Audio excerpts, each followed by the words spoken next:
And Twitter Elon Musk has met with the French president. The billionaire sat down with Emmanuel Macron at the Elysee Palace as part of the French leader's efforts to attract more investment to his country. The man who found a missing Queensland woman near Streaky Bay has spoken about what happened on Sunday morning. Bruce Martin has told The Advertiser he was driving to the water to go surfing when Julie Shute emerged from the trees on the side of the road and flagged him down wanting a drink. The mother of three was missing for a week. The 48-year-old was taken to hospital and is expected to head home today. There's a push for increased testing for celiac disease in Australian kids this International Celiac Awareness Day. 1 in 70 Australian children are suspected to have the condition, but around 80% remain undiagnosed. Celiac Australia's Fiona Crockett says early diagnosis is vital to avoid long-term health ramifications. Undiagnosed celiac disease can lead to further autoimmune diseases and other gastrointestinal cancers. The federal government says Australians will be safer online thanks to extra funding for the eSafety Commissioner. More than $42 million a year will be spent on the online watchdog. That's 4 times the current annual outlay. Communications Minister Michelle Rowland says the internet is changing and it's crucial government organisations can keep up. It's really important that eSafety have this funding certainty so they can make their own decisions, they can plan ahead. But in the end, it is all about keeping Australians safe online, and this extra funding will certainly go a long way towards ensuring that is done. And Martha Stewart has swapped her apron for a one-piece. At 81, she's become the oldest cover model for the Sports Illustrated swimsuit issue. Now to 5AA Sport.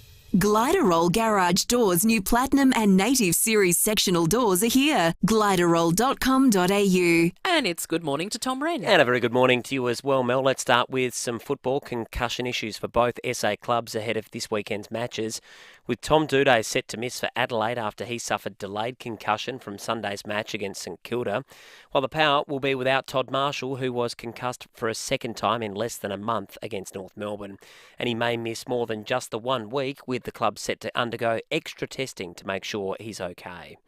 Still on football, and AFL great Matthew Lloyd is imploring Sydney's Isaac Heaney to step up amid the Swans' injury crisis.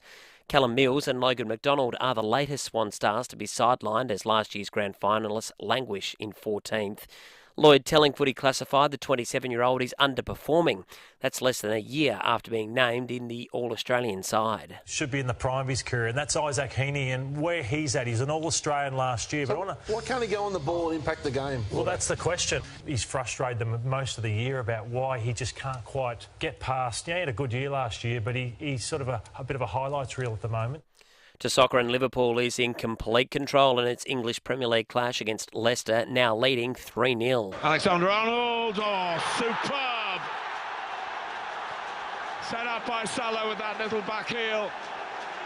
Just made the angle that much more advantageous. Yeah, they're playing beautifully. That audio, thanks to Optus. There's now about 15 minutes to play in that match. And that's the 5AA Sport. Now the 5AA forecast. See any issue firsthand with AutoCam. Real-time video, direct to you from your Automasters technician. A shower or two today with a top of 18, partly cloudy tomorrow 16, Thursday cloudy and 16. Right now it's 11. More news as it happens on 5AA. Breakfast on 5AA. David Penberthy and Will Goodings. Book a test drive of the incredible Cherry Motor 5 today. Visit gocherry.com.au.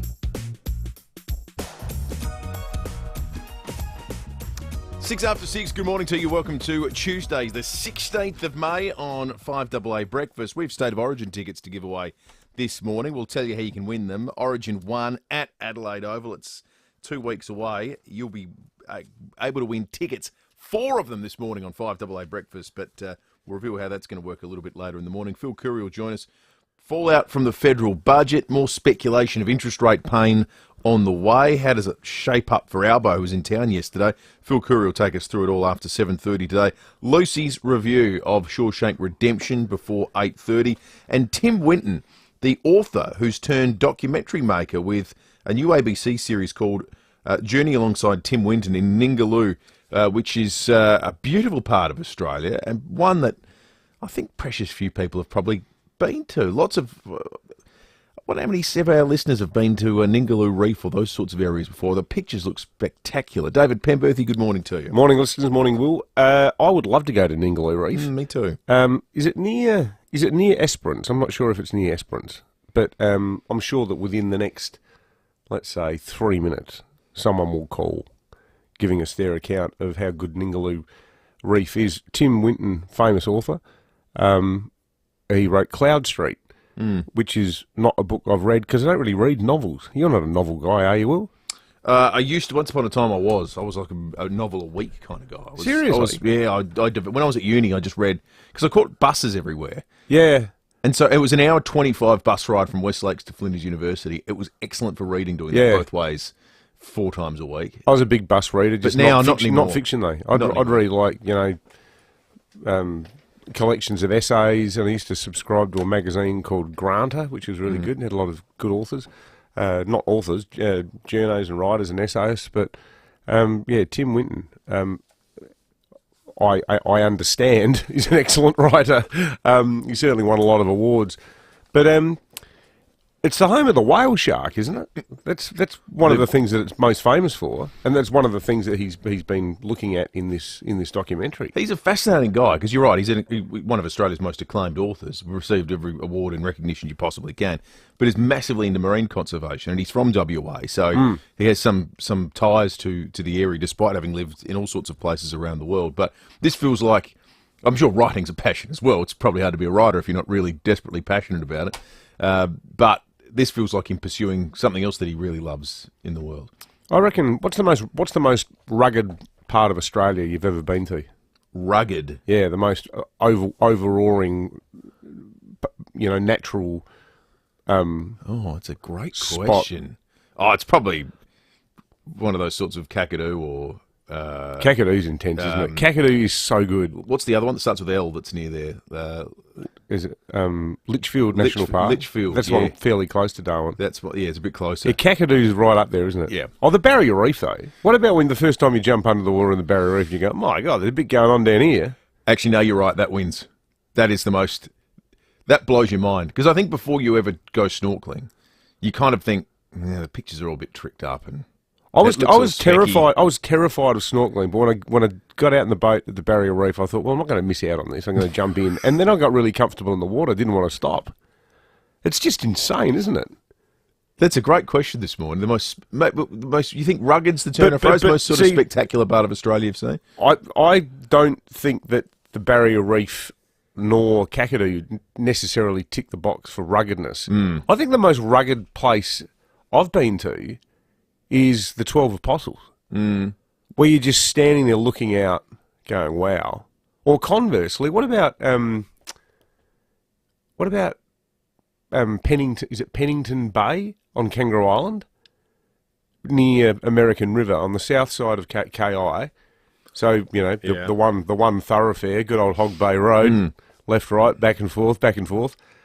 So if you're heading towards Kingscote from Penneshaw, there's a little sign before you get to that lookout, the lookout that you can climb. Just before the lookout, there's a turn off there to Pennington Bay, which is where the golf course is going to go on those headlands.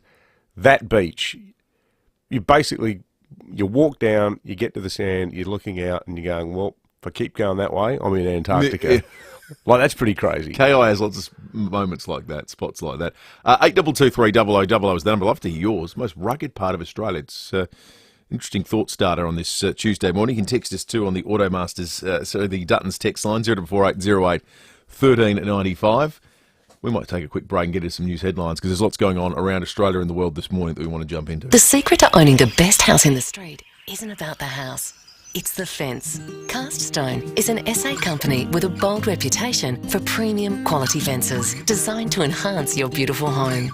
Walk down the streets of Adelaide's best postcodes and you'll see their heritage, traditional or modern stone pillars designed to suit solid walling, tubular steel, cast aluminium, brush fencing or timber slats. You haven't finished it until you've fenced it. View the gallery at caststone.com.au or arrange a consultation. I'm Kathy Nagel, the Chief Executive of Western Hospital Henley Beach. Eye healthcare, cataract surgery and glaucoma management are all health issues that can appear unexpectedly, and specialist treatment is often required.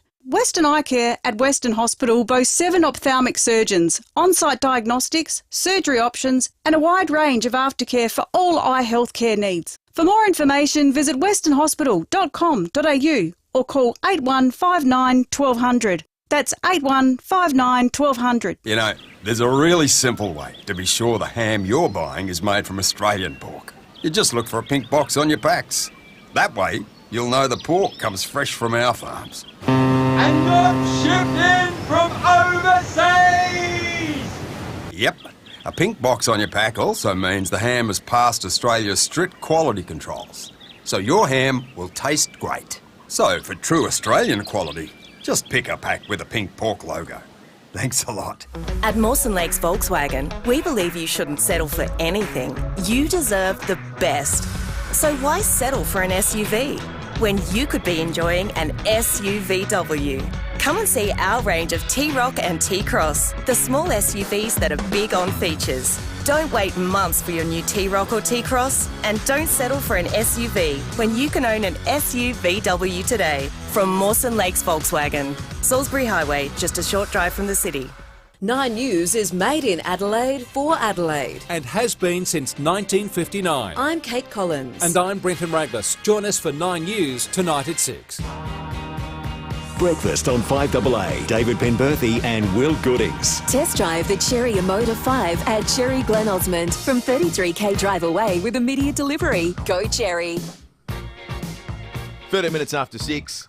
I think Ben and Aldinga's won the morning on the Dutton's text line. Just sent, he sent through pictures of himself at Ningaloo Reef swimming with whale sharks, it looks like. Unbelievable. And some of those amazing harlequin fish. I think they're called harlequins, the ones that are black and white with the yellow tipped tails. He's in the Look at the quality of the photos. Doing the thumbs up. I was wrong. It's not Esperance. It's Exmouth, which is the town near Ningaloo. Few people. Adam texted in. Another guy texted in. Ningaloo Reef is between Carnarvon and Exmouth at Coral Bay. Completely different direction from Esperance. Thanks for that. And one here. Breath and Cloud Street by Tim Winton messed with my head in amazing ways. Thank you for that text. All these subject matters are united this morning because later in the show we are speaking with author Tim Winton about his documentary series regarding Ningaloo Reef. Really looking forward to that chat. Let's jump into the news headlines on this Tuesday morning. Too many drivers are still letting their attention be taken away on the roads. Police have wrapped a 7-day statewide operation focused on mobile phone use and other distractions. 161 inattentive and distracted drivers have been caught. In February, a similar operation netted 110 drivers. I've got to say, when they did the hit on shoplifting the other day, the numbers blew my mind. How many people they arrested in a couple of hour period in Rundle Mall. Getting 161 in a week, I would have thought we'd get way more than that. Well, do we know how many police were out there doing it? No, we don't. Yeah. But just given how rife it is, and anecdotally... It's so common, isn't it? Exactly. The other day... I reckon you could get 161 standing at the Henley Beach Road, South Road intersection. Oh, yeah. For 7 days. Well, I think I spent a fair bit of time at the Green Hill Road, King William Street intersection.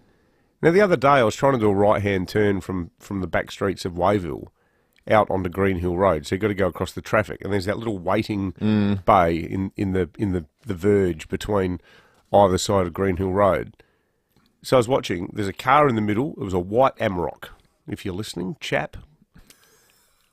A guy in a white Amarok sitting there, and there's no cars coming the other direction. And I'm trying to get out. There's a gap in the traffic, and I was going to go, but I looked and I thought, that guy's not looking. He's not looking. I can see his head is down.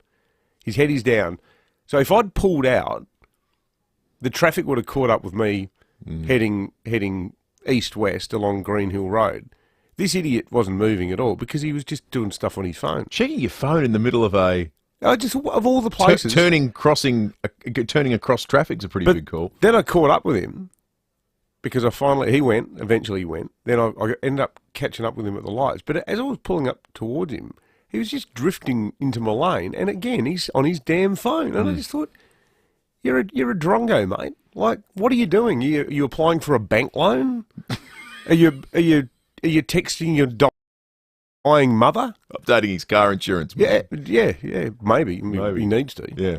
You see all the time. Absolutely. Billionaire James Packer has donated $7 million towards mental health research in Australia. The donation to company Mind Garden's neuroscience network will be used by research teams to investigate mood disorders, including bipolar disorder. Packer admitted he struggled with mental health in the past. He hopes the research will help other Australians. He's a living embodiment of the old money can't buy you happiness, isn't he? You don't hear a lot about James these days, do you? But he has had genuine, crushing health problems mentally. So good on him for doing that. Those on Telstra postpaid mobile plans are being told to expect price increases with a 7% hike. The move is to allow prices to be in line with inflation. They've also announced 20% rises for prepaid customers. I'm not sure why inflation is different for postpaid and prepaid customers. Yeah. They're in obviously different Australias. What about the TWU's pay rise? That's a good one, isn't it? Speaking of inflation, how much are our airline tickets going to go if Michael Caine, head of the Transport Workers Union, gets the reboot that he's after now that Alan Joyce has gone? Apparently the response to Alan Joyce needs to be everyone gets a pay rise. This whole budget's starting to look a bit flimsy, isn't it? I think lots been made of Jim Chalmers now. He talks frequently with Paul Keating. I'm more worried he's got a Ouija board and he's actually communicating with Dr. Jim Cairns. Don't you reckon? I'm not sure who likes this budget. Where's Ken Larney? Asks Sam Dado. Well, who knows? He might be kicking around somewhere too. It's been interesting. Prime Minister was in town yesterday as part of the sales pitch and tour. The federal government has cancelled the visa of one of Australia's most infamous domestic terrorists. 9 newspapers reveal Abdul Nasir Benbrika is a step closer to being deported from Australia at the end of his prison term. You beauty. The former Al-Qaeda cell leader has served 18 years in jail after being convicted in 2005 over a plot to attack landmarks in Melbourne and Sydney. They were going to blow up the MCG. They were going to blow up the Australian Tax Office. They were going to attack the Sydney Harbour Bridge. And, yeah. Where do you deport him to? Which countries just welcome him back with open arms? Where's he from originally? Is he Middle Eastern? He's not Indonesian, is he? No, well, geez, good luck to him if he's going back to Indonesia, because they've got a certain way of, poetic way of dealing with these sorts of customers. How to wipe the smile off old Amrosi's face. Ukraine's president has made a surprise visit to the UK, meeting with Prime Minister Rishi Sunak to discuss further military and financial aid. The United Kingdom has pledged hundreds of attack drones and missiles to Ukraine to help fight Russia's invasion, and Volodymyr Zelensky has expressed his thanks to the UK for its support throughout the war. You did a lot, your government and His Majesty, the King, and of course your people, your society. We're very thankful from all our hearts, from Ukrainians, from our soldiers. We are thankful. This is an awful story from across the ditch. Multiple people have been killed in a blaze which broke out in a hostel in New Zealand. 52 people were evacuated from the building in Wellington. The hostel has a capacity for 92. It isn't known yet how many people were inside at the time. What's the death toll at the moment? At least 6. That's what the New Zealand Prime Minister is now saying. Just shocking, isn't it? Just awful. 11.1 degrees outside at the moment. Be thankful you're not in Canberra, where it's minus 2.1. 18 the expected top today. Shower or two on the way. Wednesday, tomorrow, 16 and clear. So too Thursday. Friday is 16 with a shower or two. Saturday, you guessed it, 16 and up to 3 mils of rain. Yeah. Sunday, 17 and a drizzle. Monday, 18 and a drizzle. So cool. Not particularly wet, but a little bit drizzly for the rest of the week. Yesterday was just great. I was in my shorts all day. It was terrific. We went to the beach yesterday. Oh, really? Yeah, figuring it might be the last chance to do so. Yeah, I felt like that. It was one of those sort of enjoy the sun while it lasts because it's about to disappear for the next 4 months moments. But I just had a nana nap after the show, woke up, pulled my old Rossies on, the old work boots, $60 a pair from the second store there on Richmond Road, and just garden like a lunatic until school pickup time.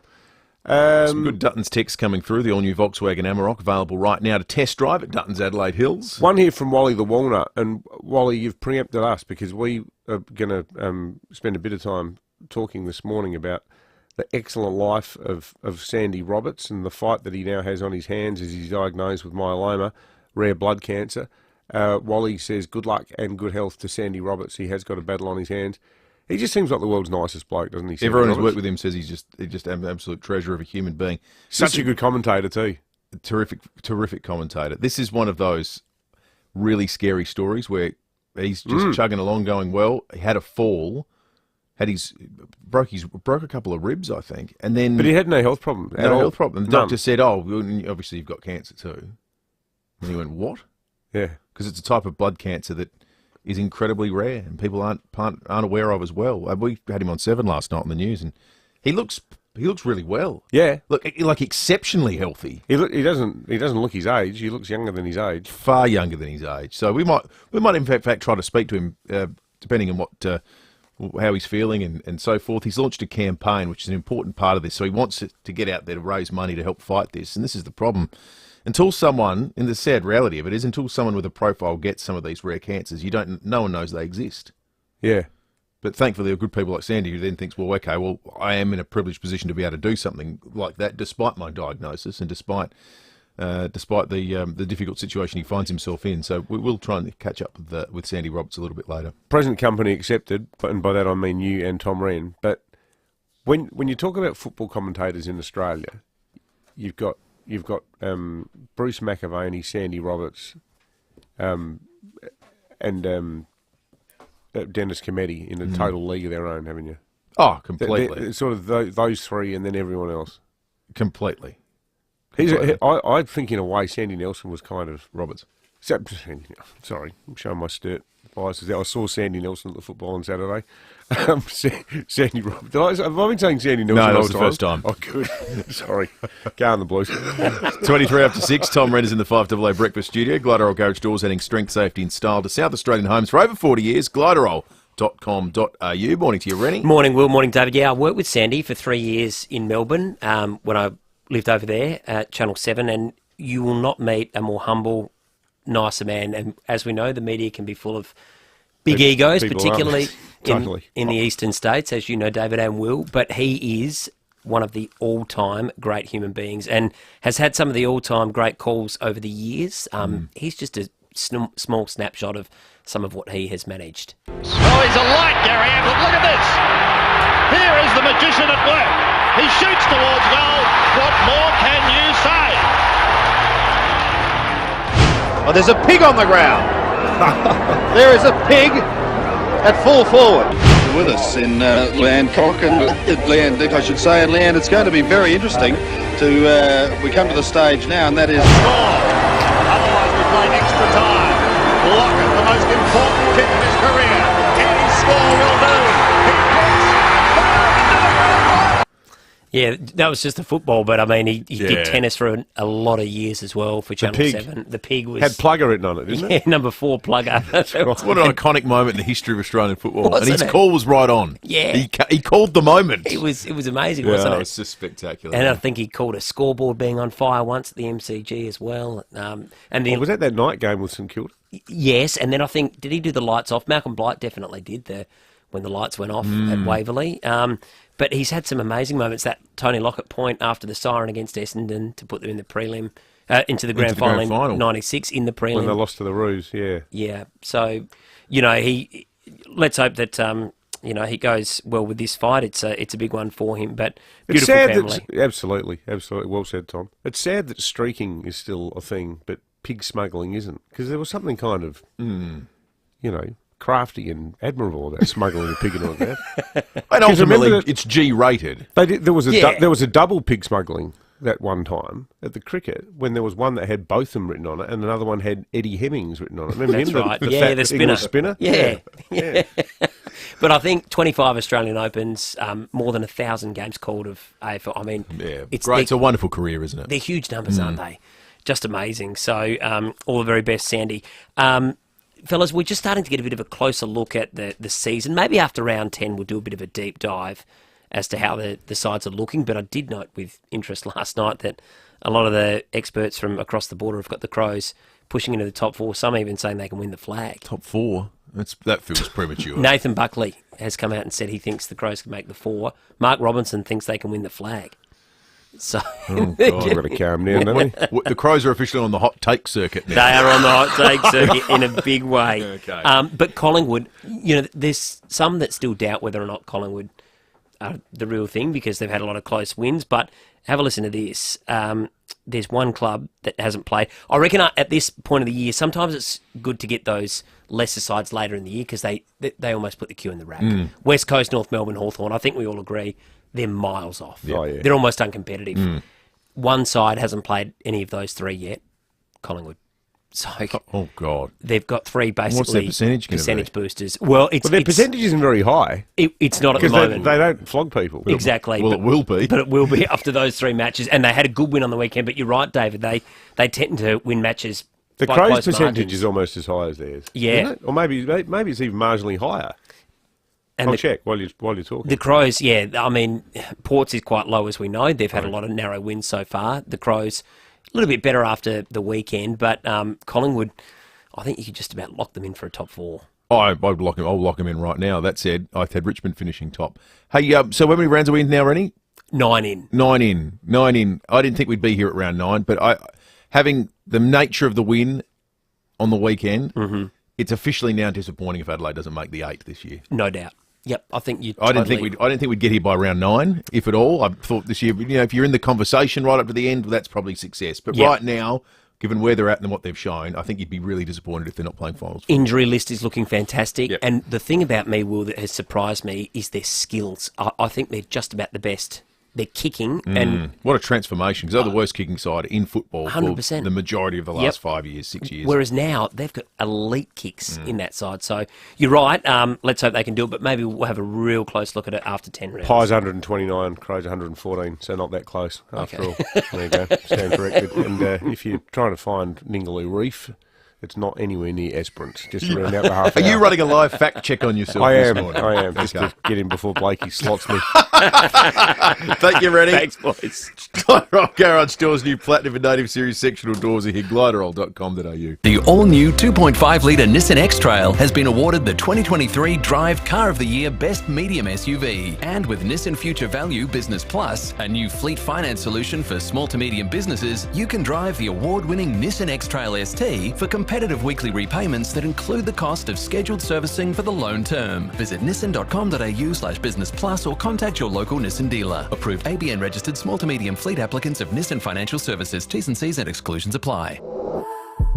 It's time to raise the bar. If you're organising an event, anything from a small meeting to a grand gala, you'll know there are many things to consider. So trust the experts at Adelaide Convention Centre to help you elevate your vision. With the support from our team at every stage, you'll be amazed at what can happen in turning each aspect into an unforgettable experience for both you and your guests. Contact our team and discover the magic to elevate your vision at Adelaide Convention Centre. Have you shopped the store-wide savings spectacular at Specsavers yet? Get any pair with standard multifocals for just $199 store-wide. Choose from all the frames and all the big designer names, like DKNY, Hugo, Alex Perry, and more. But hurry, the store-wide spectacular savings must end May 24. So to save on multifocals, should have gone to Specsavers. Conditions apply. Super Sipper drink bottles have arrived at Drake's supermarkets. So now you can stay hydrated in style and be the envy of all your friends. Get your free Super Sippers drink bottle when you spend $50 in an eligible transaction. There's 18 awesome drink bottles to collect. It's only while stocks last. Don't miss out. Sippers that are this super won't last long. Get into Drake's and start your Super Sipper drink bottle collection today. Drake's. Ingredients for thirsty days. 5AA Breakfast is streaming live right now. To watch, simply head online to 5AA Facebook or search 5AA on YouTube. This is Adelaide's 5AA. A shower or two and 18 today with the 6:30 news. I'm Mel Usher. At least 6 people have been killed in an intense fire which has ripped through a hostel in New Zealand. 52 people have been rescued from the 4-storey building in Wellington, but some are still unaccounted for. News Talk CB's Nick James says it's a devastating scene. The building is absolutely gutted. I'm looking at it right now, and the top storey is charred. And there's, firefighters are inspecting it now for hotspots and that sort of thing. One of the best-known voices in football has revealed he has incurable cancer. Sports broadcaster Sandy Roberts, who's called more than 1,100 games throughout his career, says he's in the fight of his life after being diagnosed with myeloma. The 73-year-old telling Seven he received the shock diagnosis after a fall about a year ago. He's now sharing his story to raise awareness and funds in the search for a cure. If I hadn't fallen down the stairs, I wouldn't have known that I had multiple myeloma. Almost 30% die within 18 months of being diagnosed. Criminal syndicates are bringing fake students into the country to work illegally. Chandra Llewellyn has the story. An inquiry into the country's education, visa and migration systems could suggest criminals are exploiting it. Nine newspapers reports the Nixon inquiry revealed that education agents paid by colleges and universities to bring 75% of international students to Australia are unregulated. 15% of student visa holders in the vocational education system withdrew from their courses and were able to stay in the country and work. One criminal network is accused of employing corrupt education agents and migration agents who are united through family ties and business ownership. An intense 3-month investigation has been recommended. The White House says Russia and Iran are expanding what's been a defence partnership, with concerns more Iranian drones could be sent to Moscow. US correspondent Jonathan Kersley reports. White House National Security Advisor John Kirby said 400 Iranian drones have been provided to Russia since August. The US is due to announce additional measures it says will target the increasing military cooperation between the two nations. John Kirby branded Iran Russia's top military backer, adding it is also trying to buy Russian Su-35 fighter jets. The United Kingdom is promising hundreds more missiles and drones for Ukraine to help the country's war effort. British Prime Minister Rishi Sunak has met with Ukraine's president, who paid a surprise visit to the UK. Barrister's Block in the Adelaide Hills has acquired Boston Bay Wines in Port Lincoln. In the short term, there'll be a cellar door renovation and brand refresh. Longer term plans include building premium accommodation and developing the wine portfolio. And Billy Joel is moving out. He's selling his waterfront estate on Long Island and headed to Florida. The asking price is $49 million. Now turning to 5AA Sport. Gliderall Garage Doors, adding strength, safety and style to South Australian homes for over 40 years. Gliderall.com.au. Here's Tom Wren. Thank you, Mel. Adelaide's players will have a light run today as they look ahead to this Saturday's big clash against the Bulldogs in Ballarat. The Crows will be without defender Tom Doedee, who's set to miss through concussion. Port Adelaide is keeping its options open ahead of Friday night's blockbuster against Melbourne. Ruckman Scott Lysett was taken off at three-quarter time in the Sandford match on the weekend. Assistant coach Nathan Bassett telling Rowie and Timmy G there's a chance he comes into the senior side. I mean, we're keeping our options open for this week to play him for 4 quarters and then think about playing him on Friday would be pretty unfair. So to be able to have the discussion this week, I think it's appropriate to take him off at three-quarter time. Philadelphia 76ers coach Doc Rivers intends to return to the NBA franchise next season, despite being eliminated in the conference semi-finals for a third year running. They were eliminated with a heavy 24-point loss to rivals Boston in Game 7. Liverpool has kept its hopes alive for a top 4 finish in the English Premier League after a clinical 3-0 win against Leicester, Curtis Jones bagging a double for the home side. And the International Rugby League Board will meet tomorrow to consider potential hosts for the 2025 World Cup. France has relinquished its hosting rights after organisers couldn't guarantee its national government that the tournament would break even financially. We got there in the end, Mel. That is the 5AA Sport. There's always one tricky word. Now the 5AA forecast. See any issue firsthand with AutoCam. Real-time video, direct to you from your Automasters technician. Heading for a top of 18 today with a shower or two. Partly cloudy tomorrow, 16. Thursday, cloudy and 16. Right now, it's 12 degrees. More news as it happens on 5AA. Breakfast on 5AA. David Penberthy and Will Goodings. Book a test drive of the incredible Cherry Motor 5 today. Visit gocherry.com.au. 24 minutes to 7. Raylene and Morphettvale's called into 5AA Breakfast this morning. Good morning to you, Raylene. Good morning. How are you? We are good, very thanks, well. Raylene. How are you going? Good, thank you. I'm just saying about my son who lives in Kalbarri, which is about 600 k's from Perth. The children up there go to the area school, and what happens with some of them, they go out on these excursions. They'll go up the coast. They'll go to Shark Bay, of course, where the dolphins are and so forth, which is a beautiful place. But then they go on further. You did mention the name of one of the areas that they go to, and they see and swim with the sharks at Ningaloo. Yeah, that's right. And it's just something that the country kids just take for granted. That's just part of going to school. Yeah, that's. I mean, I like those excursions going to the Central Market and the and the museum, but yeah, swimming with whale sharks is another category altogether, isn't it, Raylene? Yes. It's amazing what we take for granted as Aussies. I know. Yeah. Where they live in Kalbarri, and that's about 600 from Perth, as I said, but they have got incredible cliff tops there overlooking the Murchison River, and that comes I think it's about 500 or 600 miles long, and it comes out into the Indian Ocean at Kalbarri.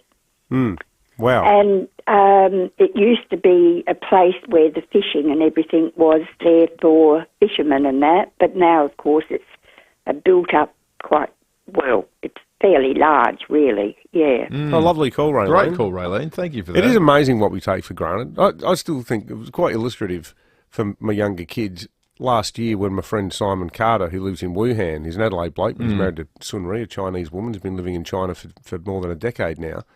But he was here for a few months with his daughter Imogen, and we took them down to Aldinga and said to Imogen, should we try to see a kangaroo? And she went, yes, yes. So we drove, well, we didn't drive, we walked from the Esplanade down the street we walked about 200 metres, not even, probably about 150 metres, to Acacia Terrace, Aldinga, and Sam, my son, went, Imogen, there's one. Her reaction, she was like, like she was just going berserk. Yeah. And Sam and Charlie are looking at her like, well, it's just a kangaroo. Yeah, Bloody more where that came from. Seagulls in parts of South Australia. She was losing her mind with excitement. It's so funny. It's a good observation. We're getting some more reports out of New Zealand about this awful fire where multiple people have been killed. It broke out in a hostel in Wellington. Here is Tori Wanau, the Wellington mayor, on the Today Show just a few moments ago. When I got down here, we then discovered from our fire emergency team that there have been multiple fatalities, the final number yet to be determined. So it is a truly tragic situation, the worst outcome, but our fire emergency department have done a really wonderful job at managing this. They no doubt will be going through a very tough time, and of course our families of the fatalities will be going through a tough time as well. Yeah, that's just an awful story, the full scope of which isn't entirely clear at this point in time. We will, it wasn't, for example, known how many people were inside a hostel that can sleep as many as 92 people. We don't have that sort of detail yet, the cause and so forth, but we'll report on that as soon as we get those details. The death toll is going to be terrible by the sounds of things. In the 10 minutes we've been talking about this, just after 6:30, the Kiwi Prime Minister was saying 6 dead. New Zealand police are now saying at least 10. So who knows what it's going to end up being. Let's do some more Dutton's texts. The all-new Volkswagen Amarok available right now to test drive at Dutton's, Adelaide Hills. A lot of messages of support and good wishes for Sandy Roberts. Helen says, I'm a footy tragic. I've listened to Sandy for many years. So sad to hear of his illness. Jane with a Y says, so sad to hear about Sandy. My uncle recently died from myeloma, having battled it for 18 years. It's a slow and insidious disease. So glad to have it brought to the front of mind in finally finding a cure, and hopefully we can get one. Thank you for that, Jane. One here, beautiful day for gardening yesterday, Dave, but it's starting to spit and rain at Para Hills. And traffic related one here, traffic's banked up on South Road, Tonsley through to Dawes Road. Not sure on the cause yet. We'll keep an eye on that. We might check traffic in the big picture now. A reminder too, you can watch along on the Foodland Supermarket Facebook and YouTube live stream each and every morning. Get a heap of information too. Tickers, news items from around the world, weather updates. It's all happening on the screen as we continue the conversation around things that are happening here in Adelaide. So it's well worth your time to check out if you get the opportunity to do so in the morning. You can do it on your laptop, your smart TV, your iPhone, whatever it might well be. Let's check traffic and come back with police and weather in just a moment. The Robertson Brothers 1960s variety TV show on at Her Majesty's Theatre Thursday, June 29. Tickets at the venue. Thanks, Will, and good morning. Got a few delays this morning. South Road at Edwardstown, really heavy inbound at Dawes Road. That's due to delayed overnight works. Keep that in mind if you need that one. Other road works to look out for today. Find some at Hectorville, lane closed there. St Bernard's Road in Carrawirra Avenue, speeds at 40. And we are slow right now at Waterloo Corner. Works on the north-south motorway near the Port Wakefield Road, ramp speeds reduced. Cameras, Aldinga Beach Road, Aldinga Beach, and Cooper Place at Beaumont. Buy one Goodyear passenger tyre from Goodyear Auto Care and get the second 50% off. Call Goodyear Auto Care on 132343. Selected tyres only, conditions apply. Adelaide's most accurate traffic on 5AA. Adelaide, get ready. The Ampol State of Origin returns to our state to kick off the 2023 series.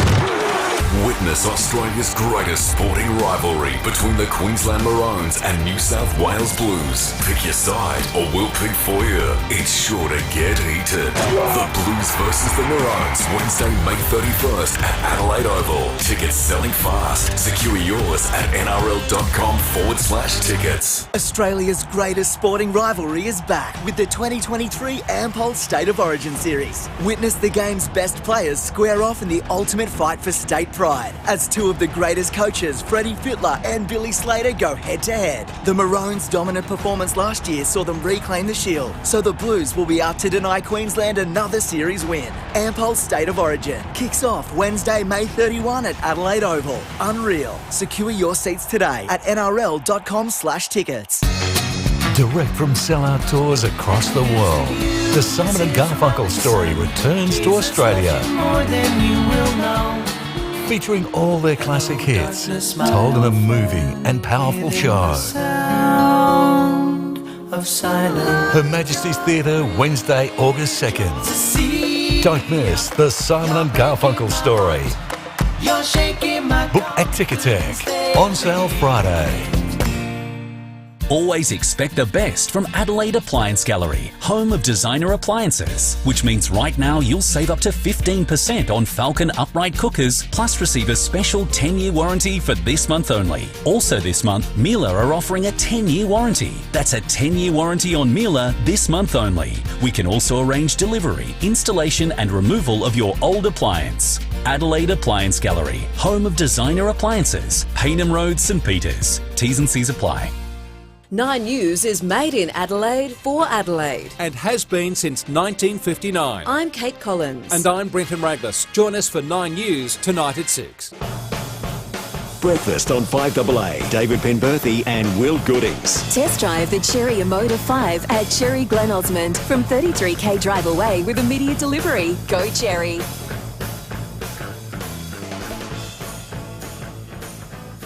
15 minutes to 7, time for weather. Senior forecaster Mark Anilak at the Weather Bureau joins us. What did you, Mark? Good morning, guys. Seems going a bit drizzly and a bit of water about the place, but nothing in huge amounts, and looks like it's going to be all over the shop. No, I think you got caught in the same shower I did this morning. The Weather Watch radar does have some light shower activity moving up from the south. A southerly wind change has moved through overnight, so a cooler day today, just 18 degrees forecast as a maximum. There will be some showers at times, probably most likely later this morning and through the afternoon. By the time we get to the evening, I think most of the showers will have cleared from Adelaide. Tomorrow, a cooler day again, 16 degrees, should be mostly fine. So too Thursday, 16 degrees before showers return later in the week.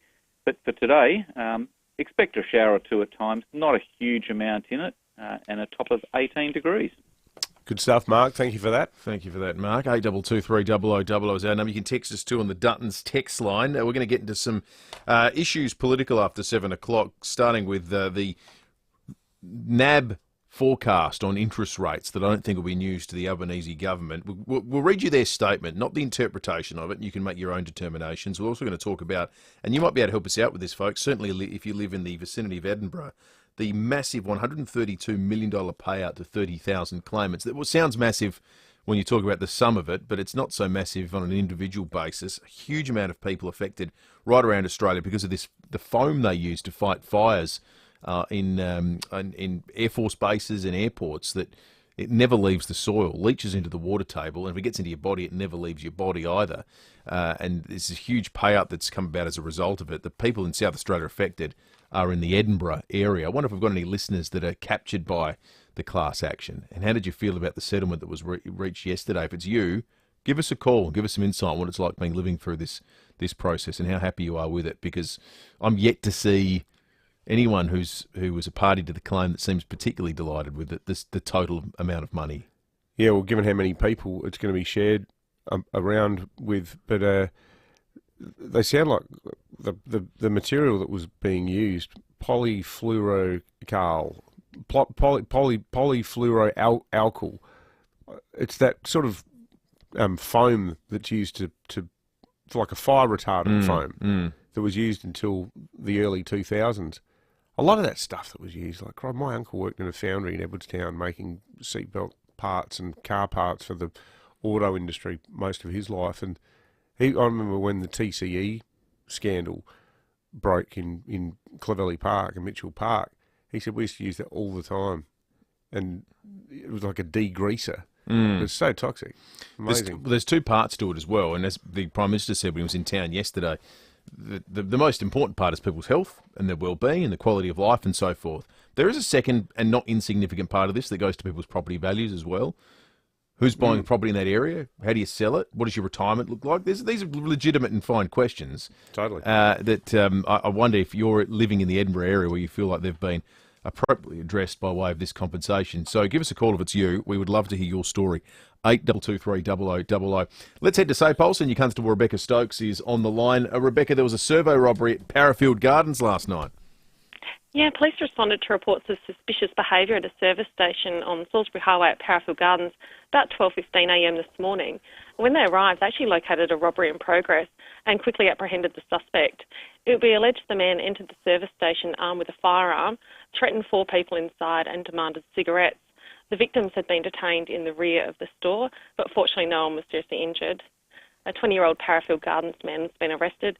He's been charged with aggravated robbery, weapons offences and unlawful detention, and he'll appear in the Elizabeth Magistrates Court today.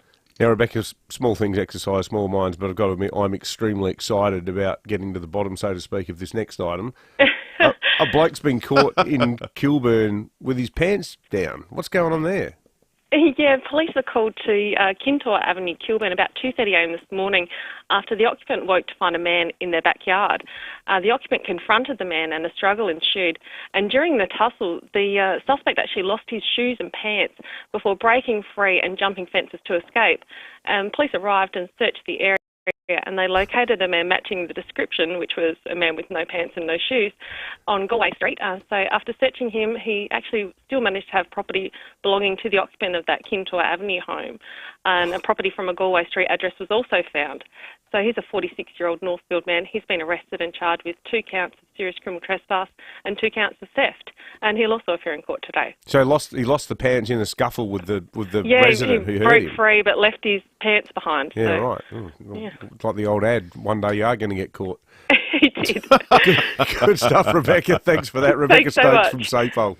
It's 10 minutes to 7. Kevin from Port Broughton has called in, but you weren't always in Port Broughton, Kevin.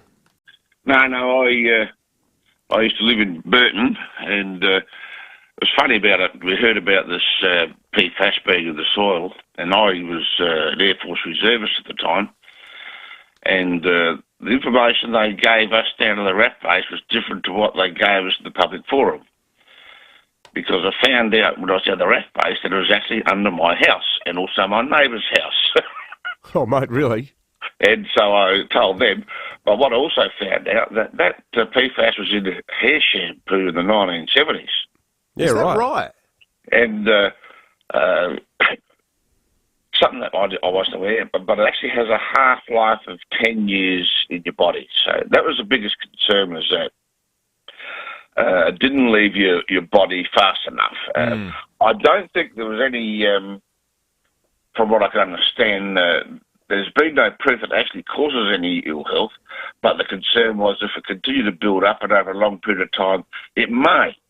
And but I don't have any other information on that, but wasn't aware of any compensation, because the last I heard was they were pumping the water out and cleaning it and putting it back in.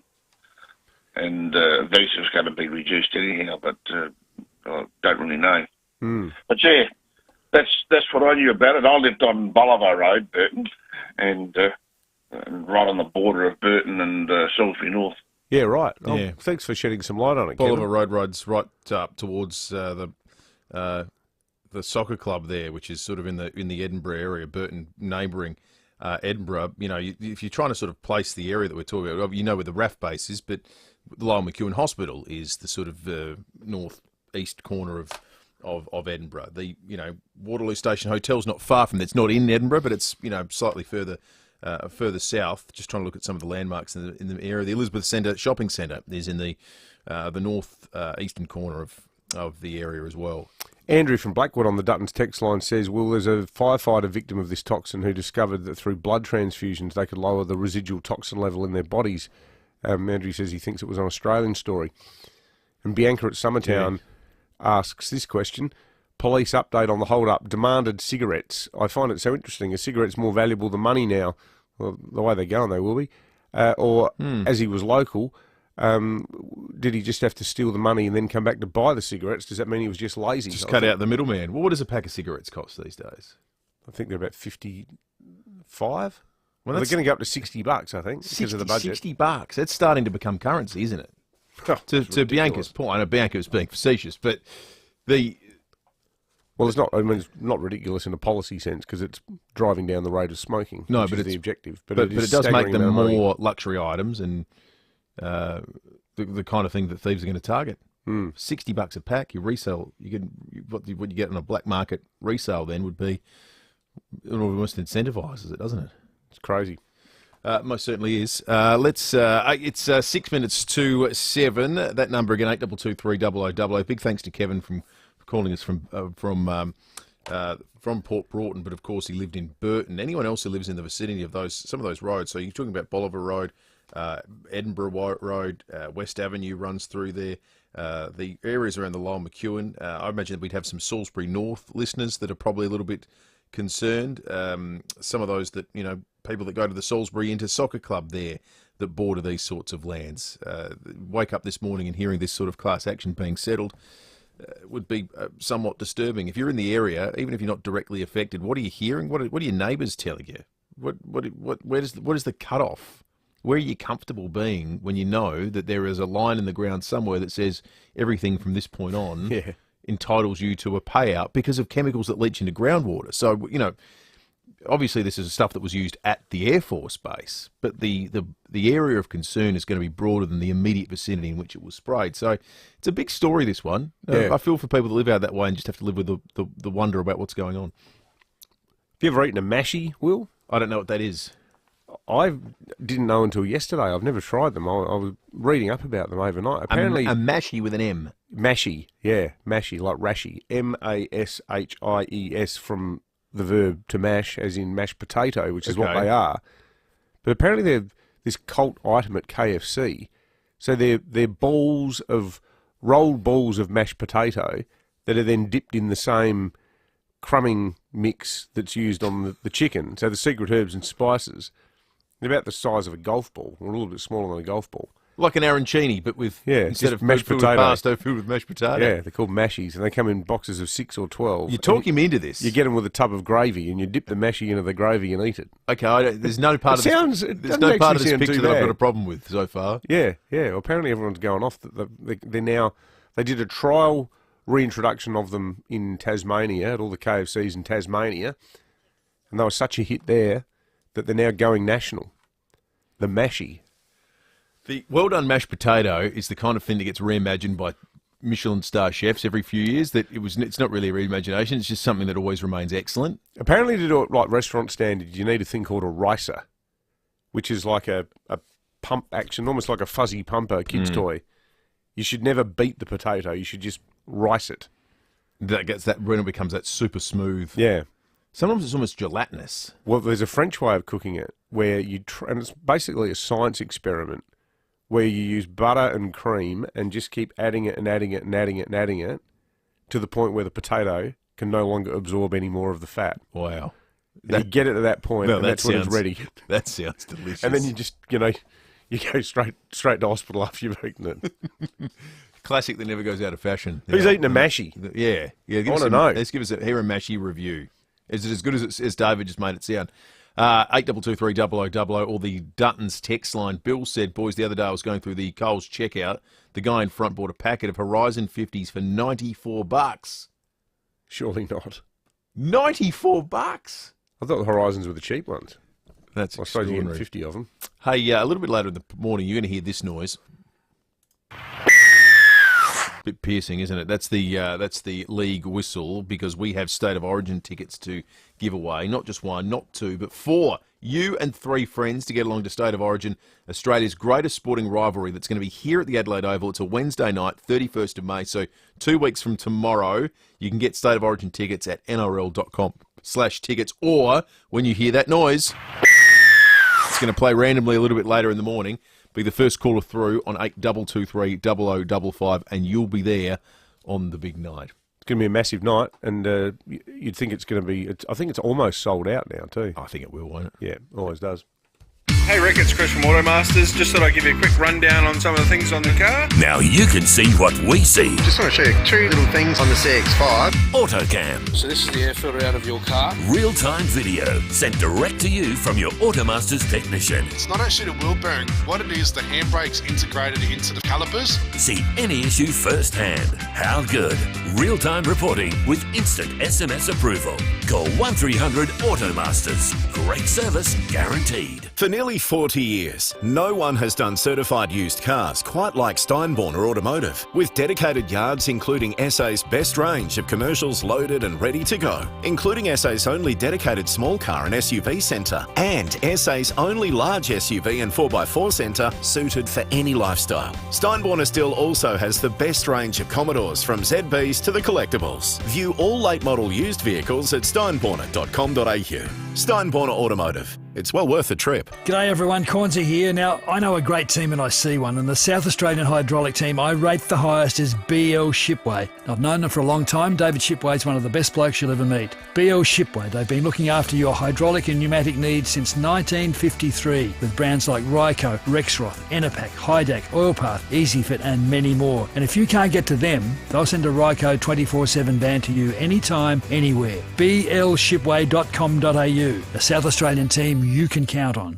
Adelaide Direct Stationers is more than just stationery. We're one of SA's largest suppliers of tech products, washroom products, PPE, workplace health and safety equipment, office furniture, food, snacks, beverages and much more. We have all your office and business needs in one place, with free next day delivery on orders over $50, plus same day 2-hour express delivery. Adelaide Direct Stationers, serving SA's largest businesses and a preferred government supplier. Visit adelaidedirectstationers.com.au. AutoCam. So this is the air filter out of your car. Real-time video sent direct to you from your Automasters technician. It's not actually the wheel bearing. What it is, the handbrake. AutoCam. Real-time reporting with instant SMS approval. Call 1300 Automasters.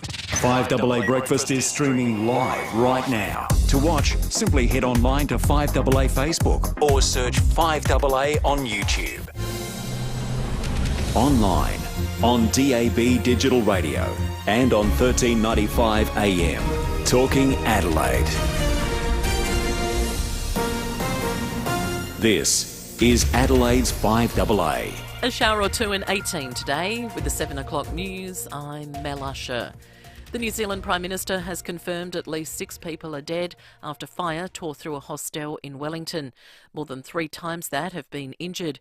Chris Hipkins says it's been all hands on deck to tackle the inferno. I want to particularly acknowledge the firefighters who have been putting themselves in harm's way over the last however many hours in order to try and get people out of the building and to try and get the fire out.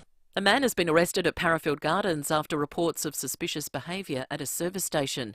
Senior Constable Rebecca Stokes says patrols went to the Salisbury Highway address around 12:15 this morning. It will be alleged the man entered the service station armed with a firearm, threatened 4 people inside and demanded cigarettes. The victims had been detained in the rear of the store, but fortunately no one was seriously injured. The 20-year-old has been charged and will front court today. The man who found a missing Queensland woman near Streaky Bay says she just appeared on the side of the road. Local Bruce Martin has told The Advertiser he was driving to the water to go surfing on Sunday morning when Julie Shute emerged from the trees and flagged him down. She was missing for a week. The 48-year-old is expected to head home today. The federal government is defending tax increases on farmers and truck drivers. The heavy vehicle road users charge will jump by 6% to help pay for road maintenance. A biosecurity levy will be imposed on farmers to keep pests out of the country.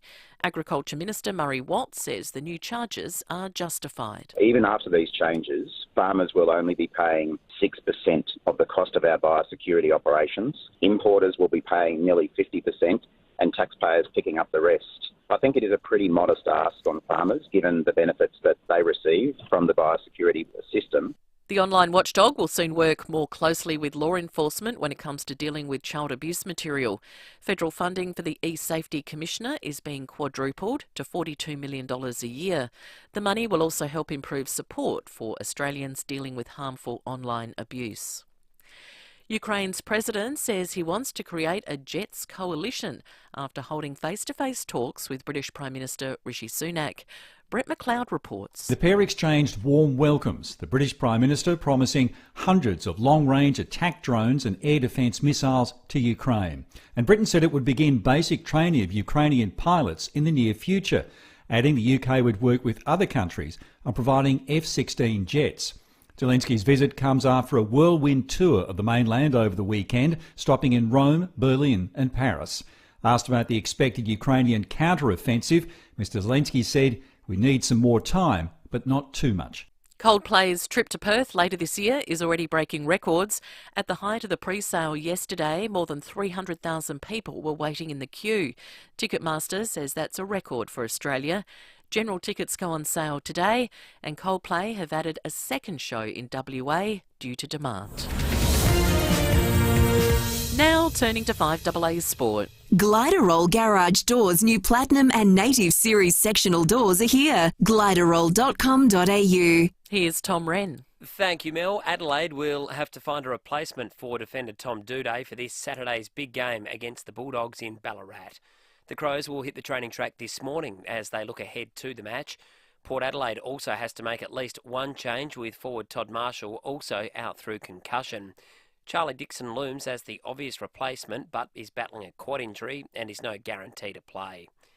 Well, the waiting list to become a full MCC member has blown up to 40 years.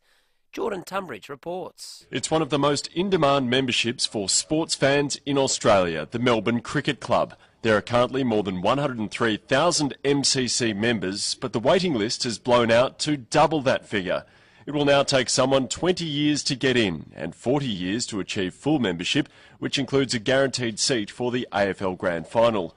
Meantime, the start time for this year's Grand Final and the league's stance on the voice will be decided this week by the AFL Commission. The Goodwood Barrier Draw will be held at Morphettville this morning. Lofty Strike is currently the favourite for the Group 1 sprint race, which will be held on Saturday. To soccer, and Adelaide United's players will train today ahead of Saturday's return second leg against the Central Coast Mariners. Meantime, one game in the English Premier League this morning, with Leicester looking increasingly likely to be relegated. That's after suffering a 3-0 loss to Liverpool. And in the Italian Open, number 1 seeds Novak Djokovic and Iga Swiatek are into the round of 16 on both the men's and women's sides respectively, after recording wins. Aussie Alexei Popyrin is also into the fourth round and will take on 7th seed Holger Rune tonight, our time. And that's the 5AA Sport. Now checking 5AA traffic. Worried about cheap insurance? Who offers great value cover you won't regret? Amy does. Before buying insurance issued by Amy, read the PDS and TMD at amy.com.au and consider whether it's right for you. Got the odd shower passing through, so potentially some damp roads on the drive-in, so look out for that. But we are very heavy at the moment, South Road at Edwardstown. That's inbound at Dawes Road. That's due to delayed overnight works. Do have road works as well at Hectorville this morning. St Bernard's Road near Karawira Avenue, speeds at 40 and slow at Woodloo Corner at the moment. The north-south motorway near the Port Wakefield Road ramp, speeds at 40 there too. Cameras, Cooper Place, Beaumont and Main Road at Wollonga. Is your morning commute feeling slow? Well, get lunch fast when you order on the Subway app. Click and collect is the fastest way to get a footlong. Download the Subway app today and get clicking. Adelaide's most accurate traffic on 5AA. Now the 5AA forecast. See any issue firsthand with AutoCam. Real-time video, direct to you from your Automaster's technician. A shower or two for you Tuesday, 18. Partly cloudy tomorrow, 16. Thursday, cloudy and 16. Right now it's 12 degrees. More news as it happens on 5AA.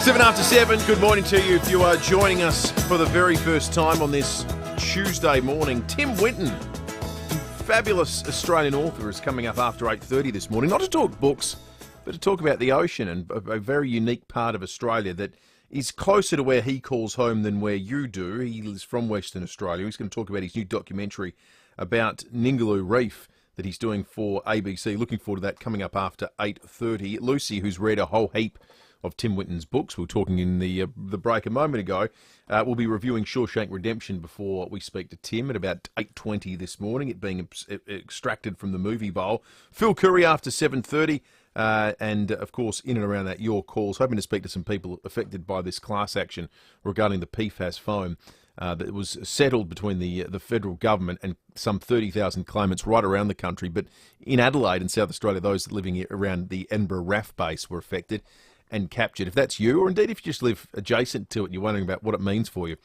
we'd love to hear from you. 8223 0000 is our number. There was a news item yesterday that I think sent the shiver up the spine of everyone that owns a mortgage in Australia, and probably less importantly, the Prime Minister and the Federal Treasurer. And it was a forecast of rate increases, plural, from the NAB. Now, they released a statement. You often end up reading and hearing about these things reported through the lens of some economist interpreting it, but I think it's instructive just to hear it in what the NAB are actually saying, what their forecasters are saying. Because they've had a whack at the Reserve Bank on the way through. Because the NAB forecast rate rises have ended, and now they're back to, no, actually, they're going to be going up again.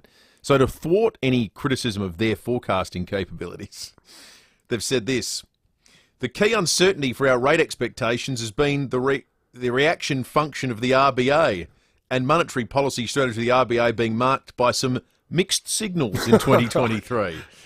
They say that on the near-term balance of risks on inflation, that they remain to the upside, and the RBA is forecasting inflation to return to the top of the target band, so that's 2 to 3%. We've been up at around 7% by mid-2025. So they're saying, given that the Reserve Bank are forecasting now that they're only going to get right in the top end of what their target band is by mid-2025, to make sure that that time frame doesn't blow out, their expectation is that there is going to be one more, at very least one more rate rise, and they're saying we wouldn't rule out the prospect of an additional rise to 4.35% if the data says stronger for longer. So they're saying we're going to have high inflation for longer than Treasury's predicting, because Treasury's predicting that it's going to come down next year.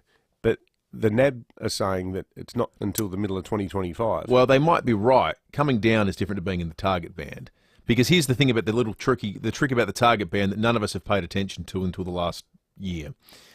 We haven't been in the target band for a long, long time. Inflation's been bubbling around 4%. It's been slightly above it. So the Reserve Bank are trying to come back to what their core role is and get things back underway. This is the important point, though, politically, that will be seized upon by the government, and certainly not the opposition, when it comes to prosecuting this next interest rate rise that we're expecting now. They say, this is the NAB, importantly, our rate call is not a response to the recent federal budget, which we judge to be broadly neutral in terms of its effects on inflation and implications for monetary policy. Well, that's a bit of a get-out-of-jail-free card then for Jim Chalmers, isn't it? The bank's not blaming the budget for it. Completely. Well, at very least this being. What about the management of wages, though? That's going to become an issue for the government. I mean, the Transport Workers wages Union... inflationary? The Transport Workers Union today say that wall-to-wall Labor governments across the nation give it a historic opportunity to push for significant pay rises and better conditions for 10,000 aviation workers. Michael Caine, the National Secretary of the TWU, says that there is a chance for the new Qantas boss, Vanessa Hudson, to, quote, repair the damage caused under Alan Joyce. He says the electoral map is overwhelmingly red, and we have a federal government and governments in 5 states and 2 territories who share our goal of creating a better, fairer, more equal Australia. Well, yeah, okay. How much money do you want?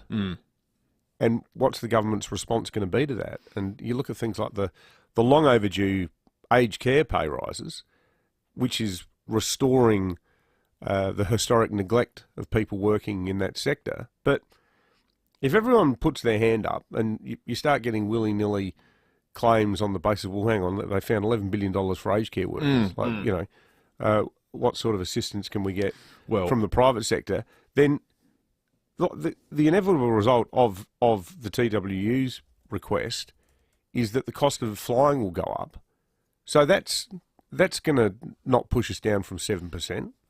Well, this is, in a macroeconomic sense, this is what the Reserve Bank refers to as the wage price spiral, where everything's going up. So everyone says, well, I need my wage needs to go up to match inflation, and you end up negotiating a position some way short of that. So you have a scenario where everyone's getting paid more and getting poorer because everything continues to go up at a rate greater than people's wages do, which is why you get weird things, counterintuitive things like pay more on your mortgage to try and suck money out of that equation. But this is exactly the kind of thing that the RBA is warning against and concerned about.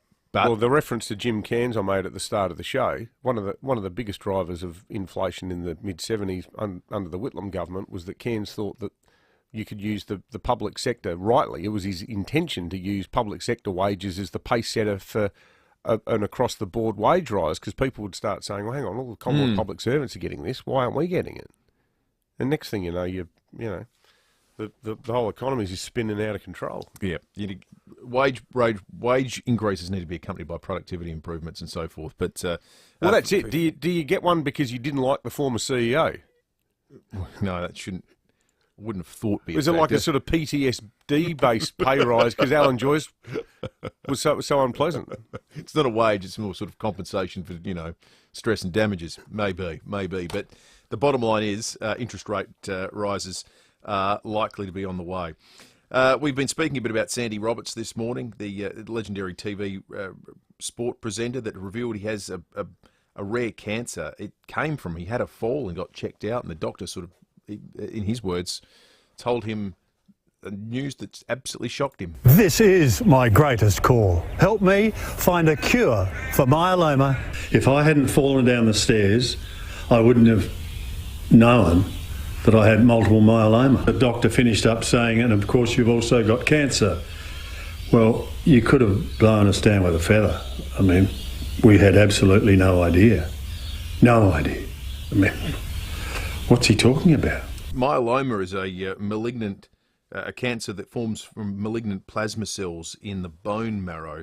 It causes all sorts of things: weaken immune system, bone destruction, reduced kidney function.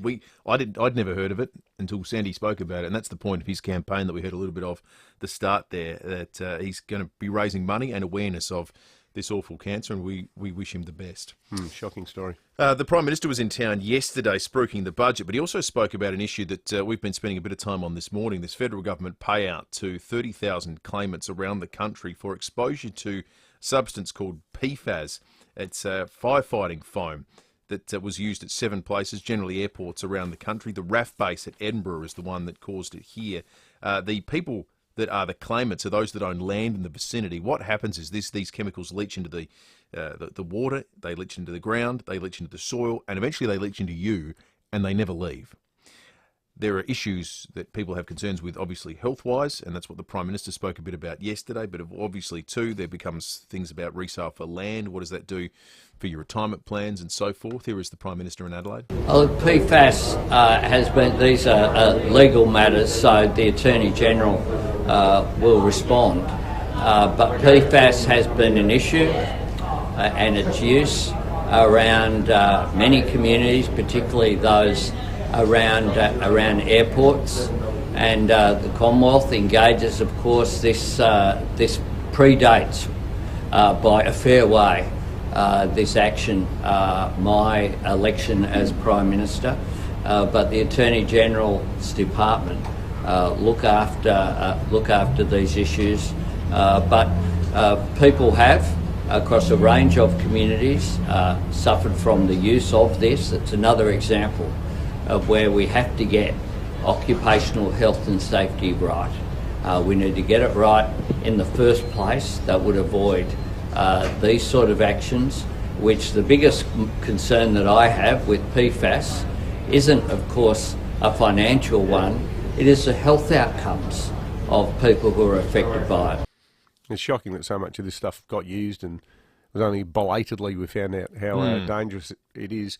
Hey, your news just to hand, folks. If you are intending on using any of the car parks around the Adelaide Convention Centre this morning, you might want to come up with a plan B.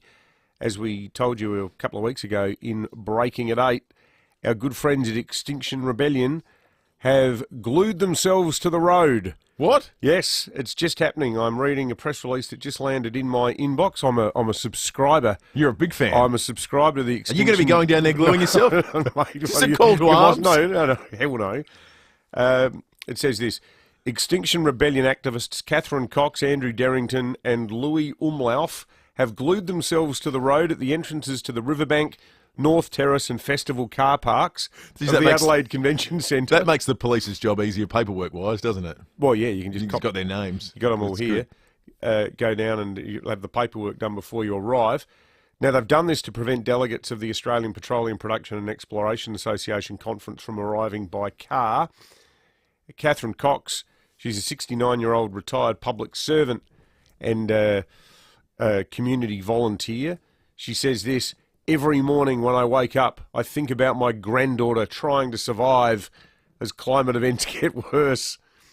The Adelaide Convention Centre and the SA government are supporting an organisation which denies climate risks, ignores the scientific facts, continues to explore and produce more oil and gas instead of winding back. So faced with evidence like that, you do the obvious thing. You get the old Aquadeer out and plaster it all over your butt cheeks and glue yourself to the road at North Terrace. So if you're down there, folks, and you've seen any of this mayhem, give us a call.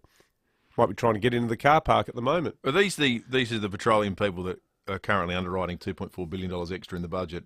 Are they? Where the resource rent tax was changed? Paying for the aged care workers' pay rise and propping up the NDIS. I guess if your granddaughter turns out to be someone who requires welfare or care, she might be interested in, the government being able to pay for that. Or an education. Yeah. A vibrant university sector. Anyway. Or glue. Where does... Glue. Glue. Isn't glue filled with all sorts of chemicals? How do they make glue? Maybe the way to thwart Extinction Rebellion is to put a carbon tax on glue producers. Yeah. That'll cut their business model out from beneath them, wouldn't it? Glue tax. The glue tax. They were helping the environment and everyone else's sanity. If you've seen them, folks, give us a bell, 8223 0000. We're going to send Sam Daddo there to check it out. He's on his way down there now just to get the latest. How much? 3 people? I guess you can't get a car in, can you, if they're sort of strategically aligned? I wonder if they'll have the sort of regulation Wollonga sort of, coloured hair. You need a bit of pink in your hair, don't you? You can't have standard hair colours. No. I mean, do you really care about the environment if you've got the hair colour you're born with? That's the question I wonder. Need something that matches your poncho. It's time to check traffic. We'll have more on that story shortly. The Robertson Brothers 1960s Variety TV show, Her Majesty's Theatre, Thursday, 29 tickets at the venue. Thanks, Will, and good morning. Port Adelaide got a smash on St Vincent Street at Church Place. Mount Barker car has hit a deer on the freeway just past the Mount Barker exit. So as you're heading into the city, fair bit of debris on the road. Look out for that. Delays at the moment, South Road at Edwardstown due to previous works. Got a lane closed at Hectorville, St Bernard Road near Karawura Avenue, speeds at 40 with a camera today, Commercial Road at Seaford. It's easy at Adelaide Central Market. Shop local with over 70 traders under one roof. The best fresh produce, specialty goods and more. Open Tuesday till Saturday, Adelaide Central Market. Adelaide's most accurate traffic on 5AA. 5AA Mornings with Matthew Pantelis. The Adelaide City Council doesn't seem to want to encourage people to come into the city, considering a plan to double their fees. The Lord Mayor, Dr Jane Lomax-Smith, the message Lord Mayor it seems to send is don't shop here. That's absolutely the wrong message because it's based on an error of fact. Weekday mornings from 9. We're going back to normal. On 1395, Adelaide's 5AA. Great news for people on the move. Budget Car and Truck Rental have a new location just north of the city at 354 North East Road, Clemzig. Open 7 days a week. So, if you're moving out or in, taking a load to the tip or going on a big trip, you can do it all with Budget Car and Truck Rental. 7 metro locations, including their new site at Clemzig. Call 13 27 27. That's 13 27 27. Australia's greatest sporting rivalry is back. The 2023 Ampol State of Origin Series. Kick off your Origin experience the right way at the official pre-game party inside the pavilion at Adelaide Oval on Wednesday, May 31. Mingle with rugby league legends and enjoy 2 hours of food and drinks. This is the perfect way to start your Origin experience. To book, see nrl.com/hospitality.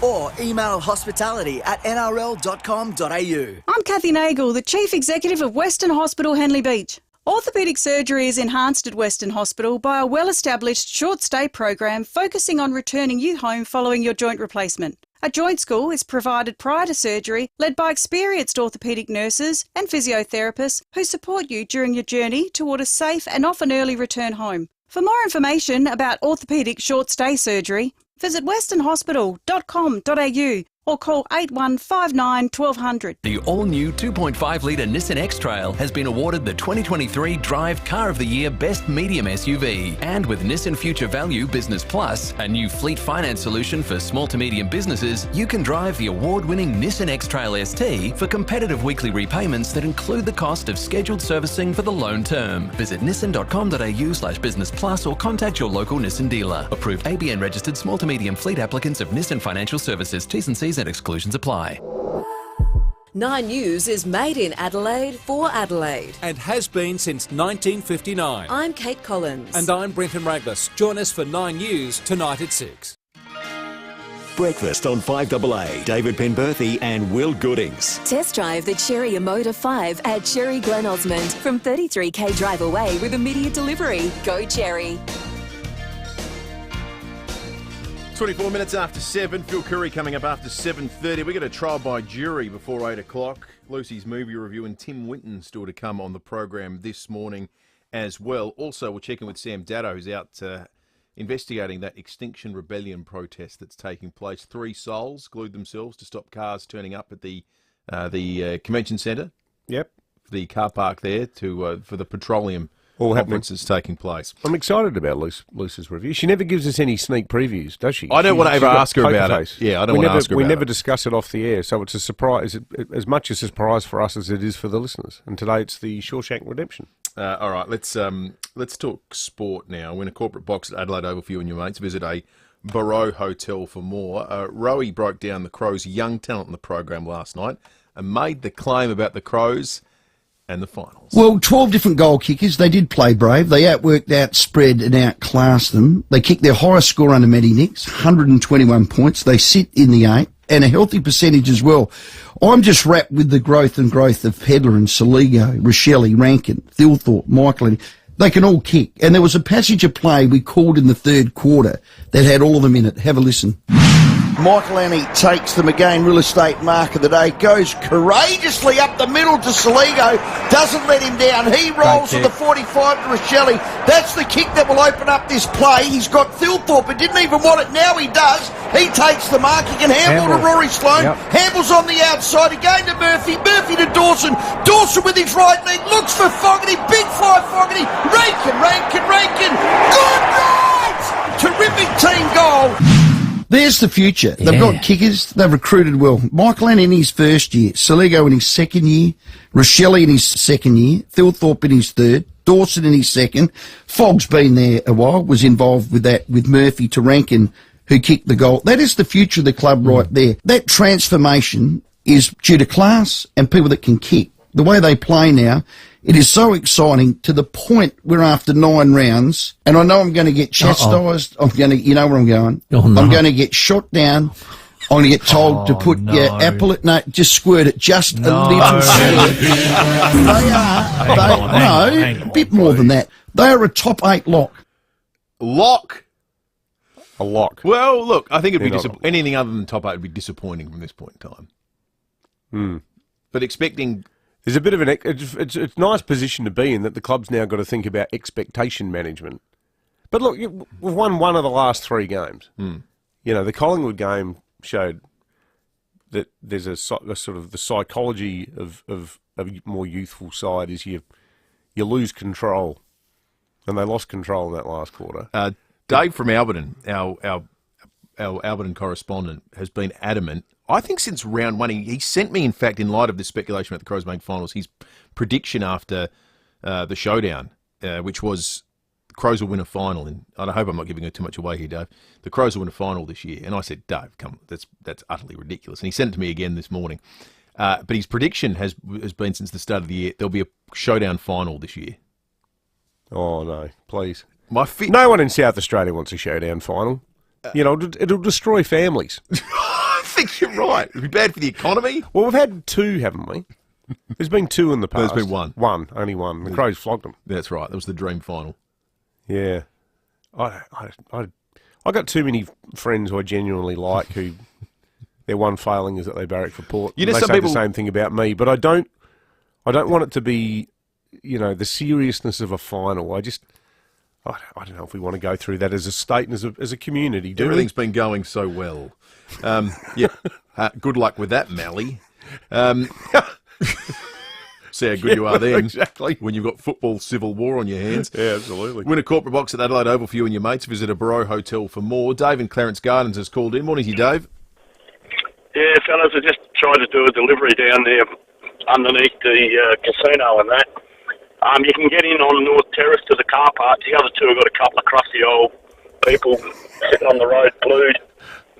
Do they look like... me laugh is, do mate, they look we've got like a shortage of police in this state. We've got a shortage of police in this state. 5 people decide they want to protest, and we've got to take 15 coppers off the road while other people do real crime. Really good point, Dave. Yeah. Well, it's crazy. Well, you're dead right, That's mate. We were talking only earlier in the show about the number of businesses that were being targeted by shoplifters. That's 15 police today who can't go and help those businesses. They're being targeted by bludgers ripping off clothing and Great books. point. Great point. Sam Daddo will be at the scene reporting very, very shortly as well. You can't reason with these people, though, because their bottom line, whatever you say to them is, okay, so you're happy for the planet to end? Your concerns about the policing rosters, how does that compare with the fact that the planet's about to end? You know, if you think the end is nigh, you can get away with anything, even gluing your butt to the road. It all makes sense. The sinister side of that, if you believe the world is ending, you think you can any measure is reasonable. Well, logically it is. If you write it down on a piece of paper. Yeah. Well, that makes these people scary and fanatical. Zealotry is what it is. 5AA News, Phil Curry next. G'day, it's Eddie May here from NRG Solar. People buy a solar system to save money and do the right thing by the environment. So why would you buy a battery? Well, people buy a battery because they want independence from the grid. They don't want to be inconvenienced in the event of a blackout. And of course, protect themselves from future power rises. Now, electricity is going up, so whatever your needs are regarding solar and battery storage, you can rely on NRG Solar for the right solution. Visit nrgsolar.com.au. Want to know the secret to feeling happy at home? It's having neighbours you love knowing, spaces you like going, enjoying peaceful gardens where someone else does the mowing. At Lend-Lease Retirement Living, we have 4 villages across South Australia, so you can embrace a life of delight. Join us for a tour and discover the joy of retirement in a community that cares. Call 1800 550 550 or search Lend-Lease Retirement Living. 5AA Breakfast is streaming live right now. To watch, simply head online to 5AA Facebook or search 5AA on YouTube. This is Adelaide's 5AA. A shower or two and 18 today with the 7:30 news. I'm Mel Usher. It's believed up to 10 people have been killed in a hostel fire in the New Zealand city of Wellington. There are fears the roof of the Loafers Lodge might collapse and the building is full of asbestos. Authorities are calling it a once-in-a-decade fire.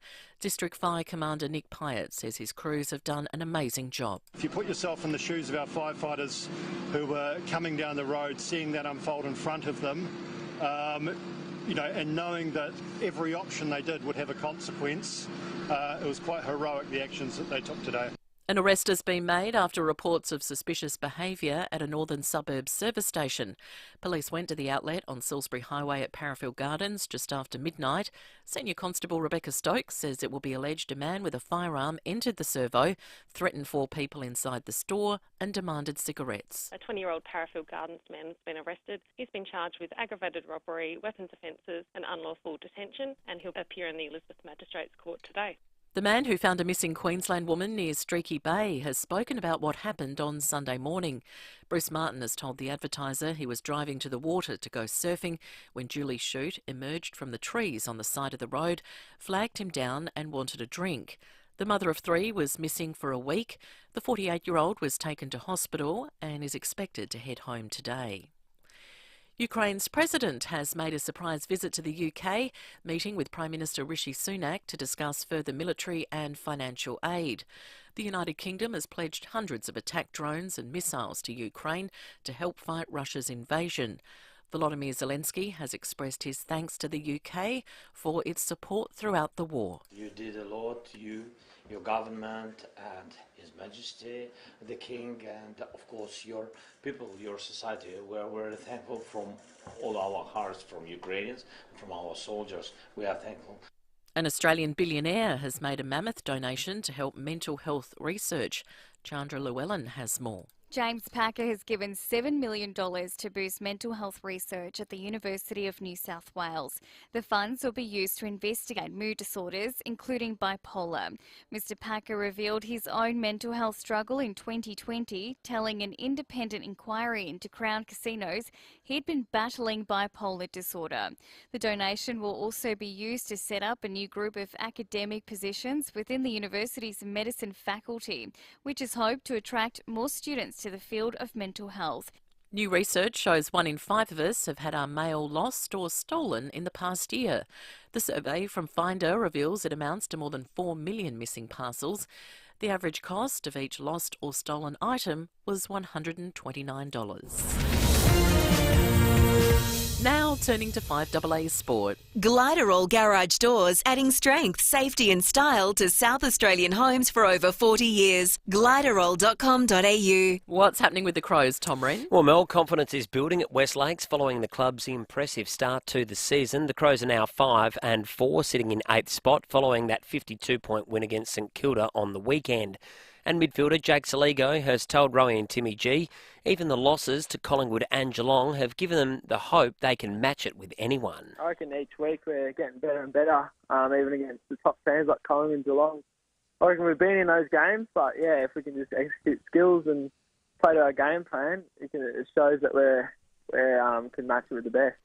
Still on football, and Melbourne coach Simon Goodwin is expecting the AFL to look very different in a few years' time as the league cracks down on high contact. It comes after Demons forward Jacob Van Rooyen was suspended over an attempted spoil which collected his opponent in the head. Van Rooyen was eventually cleared on appeal, but Goodwin has told Fox Footy players won't get away with high hits in years to come. I'm a big advocate of protecting the head, but I think as we go through this journey, I think we've already started a long way down the path now on the tackle. I think we'll get more clarity on how you can test the ball in the air as well, and there's no doubt the game will look different in a few years' time. Briefly, elsewhere, Liverpool has thrashed relegation-threatened Leicester 3-0 in the English Premier League, keeping its top 4 hopes alive. The Foxes now in real danger of being relegated with just 2 games to play. And in some cycling to finish, Geraint Thomas has been handed the pink leader's jersey at the Giro d'Italia after Remco Evenepoel withdrew because of COVID-19. And that's the 5AA Sport. Now checking 5AA traffic. Worried about cheap insurance? Who offers great value cover you won't regret? Amy does. Before buying insurance issued by Amy, read the PDS and TMD at amy.com.au and consider whether it's right for you. At Mount Barker, a car has hit a deer on the freeway just past the Mount Barker exit as you're heading into the city. Fair bit of debris on the road, so take it nice and easy there. Pretty slow going too. Port Adelaide smash on St Vincent Street at Church Place. Slow right now, South Road at Edwardstown. Quite busy for works at Hectorville, St Bernard's Road near Karawira Avenue. And look out for cameras, Cooper Place, Beaumont and Main South Road at Aldinga. Get fresh, delicious wok at a box at OTR. Enjoy a pad CU for just $9.85 today. Eat in or take away. OTR. Making life easy. Adelaide's most accurate traffic on 5AA. Now the 5AA weather. See any issue firsthand with AutoCam. Real-time video, direct to you from your Automaster's technician. Heading for a top of 18 today with a shower or two, then partly cloudy tomorrow 16, Thursday cloudy and 16. Right now it's 11 degrees. More news as it happens on 5AA. Breakfast on 5AA. Dave.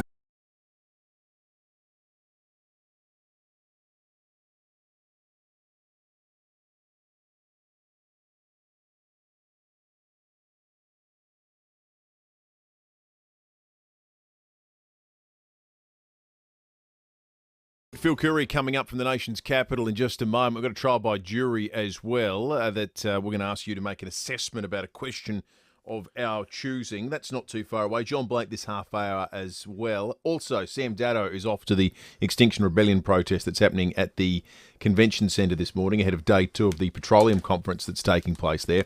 If you're work in that industry and you're trying to get along, you went yesterday. Can you give us a report on what you're seeing, what you're expecting, and what I'd love to hear from someone, because this always gets lost. You might want to use an assumed name just in case someone comes around and tracks you down and glues their bum to your driveway. Someone who's going along today that can tell us what's on the agenda, because invariably these people end up protesting on how to make the industry more green day, which I always find funny. That's happened before with mining and gas. We're not going to let anyone in. Okay? It happened with Santos, didn't it? It happened on Santos. They were having a conference about how to introduce environmental measures and reduce carbon emissions. Well, because that's the meeting you don't want these people to get to if you believe in all this kind of stuff, isn't it? I mean, God forbid they actually, what would you be protesting about then? It's just, I think so comical. It really is. 8223 is our number. Get that plugged in your phone if you want to be on the jury in just a few moments' time. We're getting some more text through on the Dutton's text line, including a Mashies review. We've got one from Belinda. She says, OMG, Mashies. I remember having them probably 20 years ago. They're always a limited time only promo, always state by state. We didn't get them a lot here in SA. I remember driving to Ballarat for a work event. I thought Belinda was going to say she drove to Ballarat to get some Mashies. But no, she was there. She spied a huge sign out the front of KFC.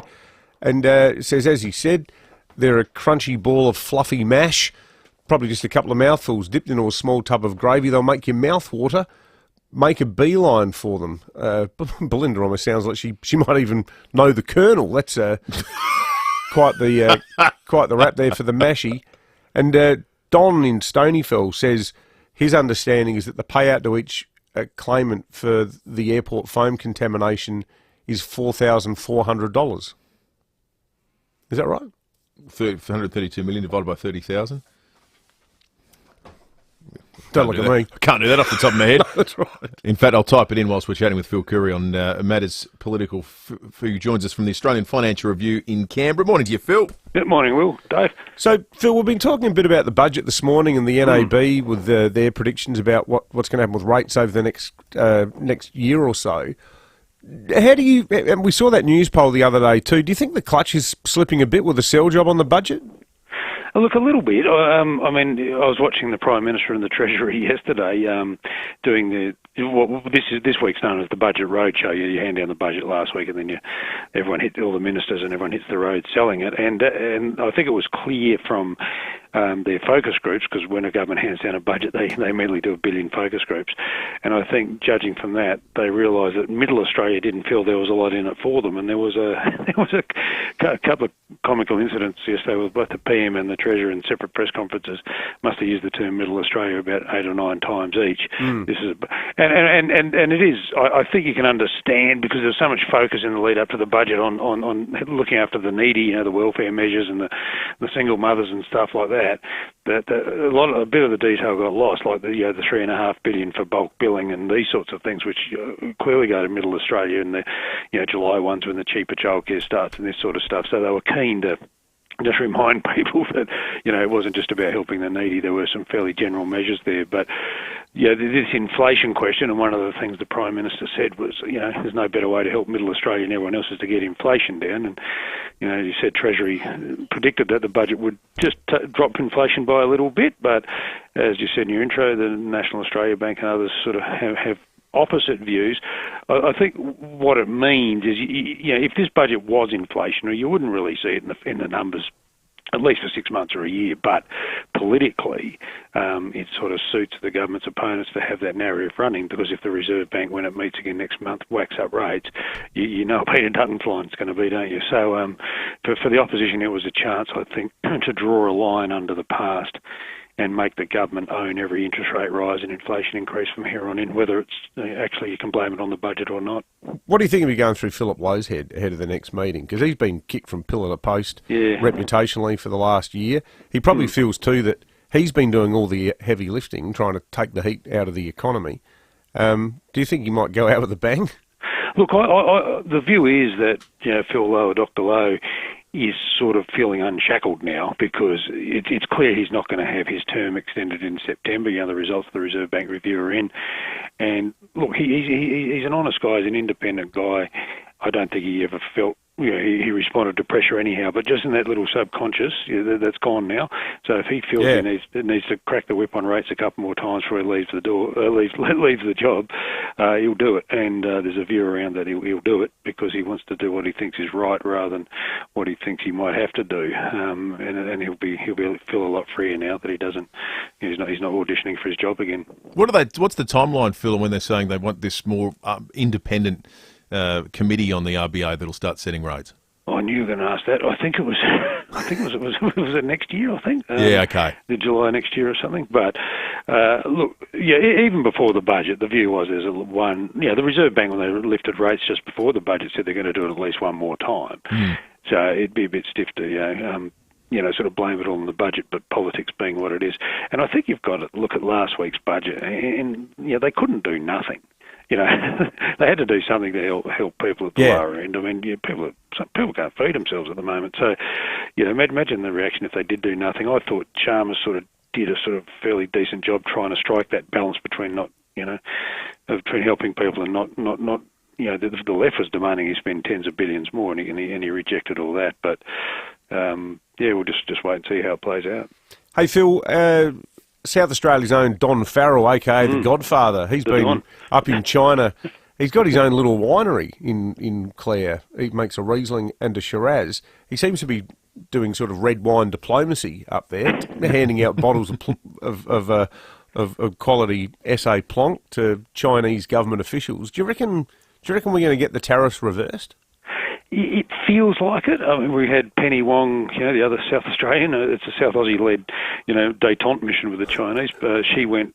We had Albanese met, the Chinese president, Xi Jinping, in November, I think it was last year when we were in Bali. Then that was followed up by a visit by Penny Wong, who's the foreign minister, and then Farrell going over as the trade minister. So it's all trending in the right direction. Just the fact we're not only talking to each other, but we're visiting China again, I think is hugely significant. But I think with Don Farrell's visit, there's a bit of a reality check. There was an expectation that there's going to be some big announcement why he was there. They were going to lift some of these tariffs on lobster and wine and so forth, and it didn't eventuate. So the Chinese are still playing a hard game.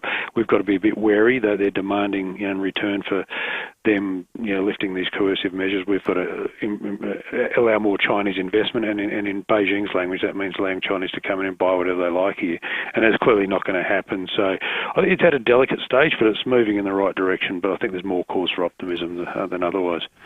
Good stuff, Phil. Unlike being a Carlton fan. Oh, but, mate, I didn't want to mention the right way. Didn't want to mention it. Oh, it's boring, isn't it? You must just feel like you're trapped in this recurring nightmare. Yeah, I just bask in the warm glow of vindication, because I said at the start of the year we wouldn't make the 8. I said Adelaide, Port and St Kilda would be the first ones in. And your calls have been on fire recently, Phil. You nailed the Reserve Bank and the Carlton Football Club.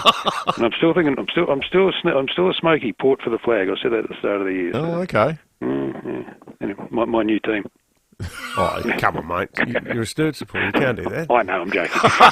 Good on you, Phil. Good on you, mate. Phil Curry from He's wavering. Australian Financial Review. He's speaking from a man who suffered a lot. 15 to 8. The Petroleum Conference is in Adelaide at the moment, second day today. It's going to be, it is currently being targeted by Extinction Rebellion protesters. If you jump on the Foodland Supermarkets Facebook and YouTube live stream, you'll see Sam Daddo, who is currently out reporting on those protests, and he's just arrived at the scene. Sam, good morning. Morning, guys. Yes, I am on North Terrace out the front of the convention centre. There are banners and fossil fuel now, no new gas projects, but I will note that they have opted to go for the superglue option, not getting the gear off, because it is a rather chilly morning here in Adelaide. Yeah. So it's not as much to look at. It's almost, to be honest, police are almost outnumbering them. We got about 6-7 people up on the bridge, but then you go into the car park of the convention centre there. What I can see from North Terrace is one lone man on a deck chair who looks to have glued himself to the entrance of the car park, but what they haven't considered is that cars are simply just driving around him. So it's not the biggest scene like I saw last year when I came down here. There was chanting, there was riot officers almost. It's more of a peaceful approach today. There's 3 of them. Where's the other 2? Their press release. I can see one. I can see one. I'm not sure if there's any more. I haven't ventured down there, but I did give the young SAPOL officer a mighty fright when I went to my bag, but I assured her that I wasn't about to glue myself. I was about to do a live cross, and she was rather happy about that. You don't look like the gluing type, Sam. Well, there's 3 car parks that they're targeting. There's the Riverbank, right, the different entrances. Riverbank, North Terrace, and the Festival Centre car park. Right. Okay, so I'm on North Terrace now. I'll go for a walk. Yeah. Give us, you know what we need from you, Sam, is a scorecard of how effective any of them are at stopping cars from going into the car park. Yeah. Righto. So I'll give this one. It doesn't even rate. Has he glued his bum to the deck chair and then the deck chair's been glued to the road, or how's he done it? So all I can see now, it's about 10 metres, 5-10 metres away down the entrance. He's got his left hand glued to the road, sitting in one of those beach sort of deck chairs that you take on the beach, and there isn't many legs to it, so he can obviously reach the ground. But yeah, simply, as the SAPOL officers politely asked me to get out of the way. Yeah, look, cars are driving around, that's all I got. Okay, thank you, Sam. That would seem to be, for my untrained eye, an ineffective protest. Well, I suppose we're talking about it, aren't we? Yeah, we are. But is it winning hearts and minds? Are people rallying to the cause? Yeah. What did he say? There was sounds like a good idea. I might go and do that myself. About 6 people there. Now in the criminal justice system, all defendants are innocent until proven guilty, either by confession, plea bargain, or trial by jury. This is one of those trials. So we've coupled the question together, folks, inspired, of course, by our good friends at Extinction Rebellion.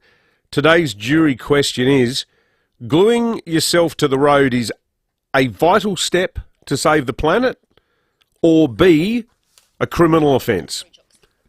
Vital or criminal? Vital or criminal. Vital or criminal. Yeah. Gluing yourself.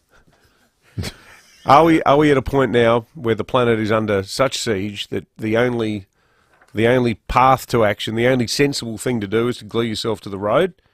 Or is it simply a criminal offence? All right, we've got a Fruit Shocks mega gift box to give away to someone who's on the jury. So you'll probably have a 1 in 6 chance, judging by our usual jury sort of size.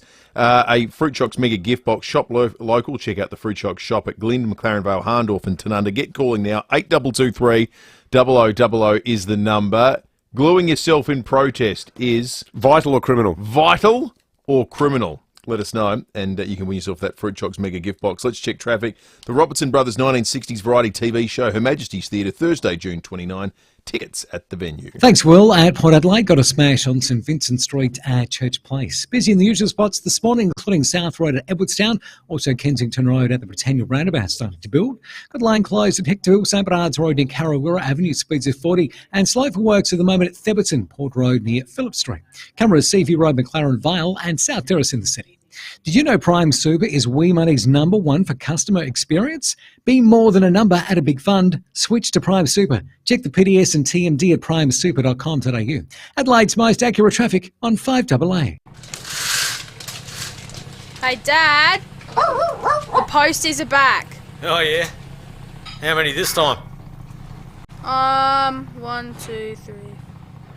About 8. They're staring at our driveway. Should I let the dog out?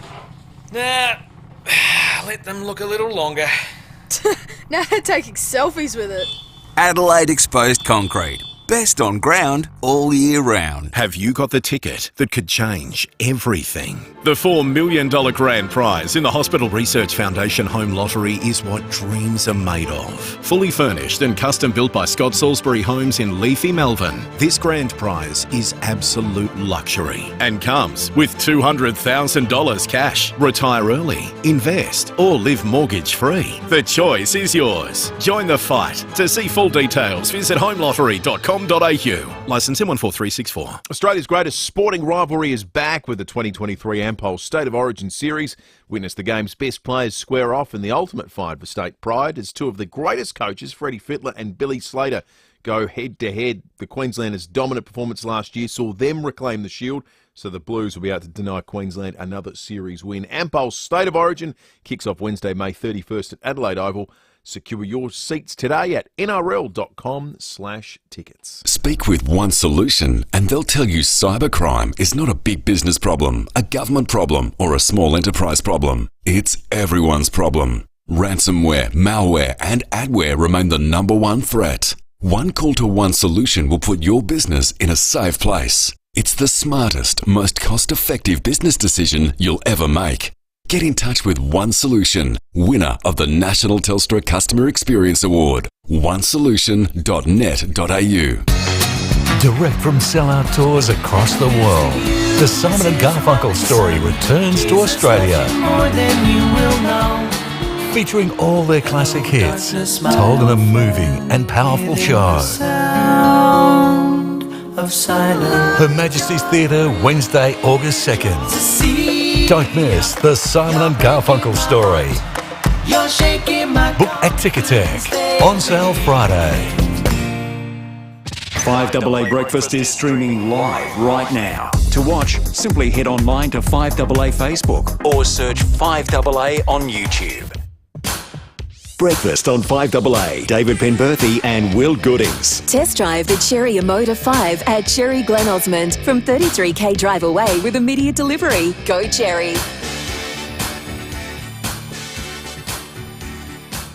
In the criminal justice system, all defendants are innocent until proven guilty, either by confession, plea bargain, or trial by jury. This is one of those trials. Another Extinction Rebellion protest going on in Adelaide this morning, not far from us on North Terrace at the Petroleum Conference that's set to kick into its second day at the Convention Centre. The question we're asking the jury this morning is... The question is, gluing yourself to the road is a vital step to save the planet or simply a criminal offence? You can render your judgment. Vital or criminal? Vital or criminal, render your judgment. Juror number 1, of course every juror is in the running to win a Fruit Shocks mega gift box as well. Juror number 1, what say you? Criminal, 2 reasons. They're using a petroleum-based product to glue themselves to things, so indirectly they're supporting the petroleum industry. Plus they're making cars drive around them, which is spewing out more greenhouse gases into the atmosphere. So they're indirectly they're actually supporting the petroleum industry. Yeah. Thank you, juror number 1. Can't fault the logic of that. Juror number 2, good morning. Good morning, how are you? Good, thanks. Criminal, because I think they're a bunch of half-wits. Thank you, juror number 2. Short and sweet. Juror number 3, good morning. Good morning. What's your verdict, juror number 3? Juror number 3 said it is vital, because if we don't have this sort of malarkey happening in the world, radio stations can't have comic relief. Laughter makes the world go round. We need them. It's vital. I like that good. verdict from juror number 3. It's a different take. Juror number 4, good morning. Good morning. Yes, I think it's definitely criminal. I think they should be charged with the hours that police take to look after them and whack some bollards that around them and leave them there. Yep. Thank you. There's Good an stuff. idea. Make them a permanent feature. Living art. Juror number 5, good morning. Good morning. Super glue by nature is highly flammable, is it not? Yes. Yeah, that's interesting. That could be a way to get rid of them, but I'd say guilty. Guilty. Okay, juror number 5. Not going well so far. No, I wouldn't have thought. Juror number 6, good morning. Good morning. What do you think, mate? Criminal offence. Criminal Guys. offence. I think we've had the first unanimous verdict in the history of the jury. We had one that was... No, we did. You're we right. Had one was putatively we vital, did. but Well, it was a backhander. Well, whatever the reasons are, though, it wasn't unanimous. No, I think juror number 4 could have been convinced to recast his vote as criminal. Now, who do we want for the Fruit Shocks Mega Gift Box? I thought the very first one, the chap from Tennyson, was terrific with his account. Juror number 1. Juror number 1. Okay, juror number 1. I was trying to remember his name, but of course he's a juror, Don't so we remember don't his need name. You've won a Fruit Shocks Mega Gift Box. Shop local. Check out the Fruit Shocks shop at Glyn, McLaren Vale, Harndorf and Tanunda. It's time for John Blake, thanks to Aussie Fast Transport Solutions, interstate freight distribution, warehousing and local Adelaide couriers. Call Aussie Fast 13 13 64. Welcome to Mastermind. Could we have our first contestant, please? Your name is Jane Lomax Smith. You are the Lord Mayor of Adelaide. Thank you so much. Your special subject, the workings of... The Adelaide City Council. That's right, and your time starts... Thank you. Now, what do you see as the council's greatest strength? The basic inability to make anything work. Correct. How long has this been going on? Decade after decade after decade. No, that's incorrect. It was pretty good when Steve Condis was Lord Mayor. It's just recently that it's... Anyway, what do you see as the most frightening thing about the City Council? It never really goes away. Correct.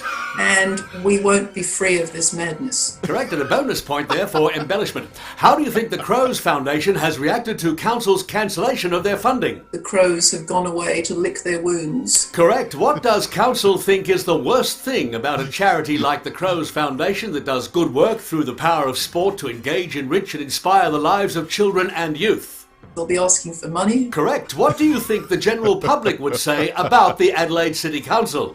They have not performed particularly well recently. Correct. How do you feel about the council raising CBD parking fees?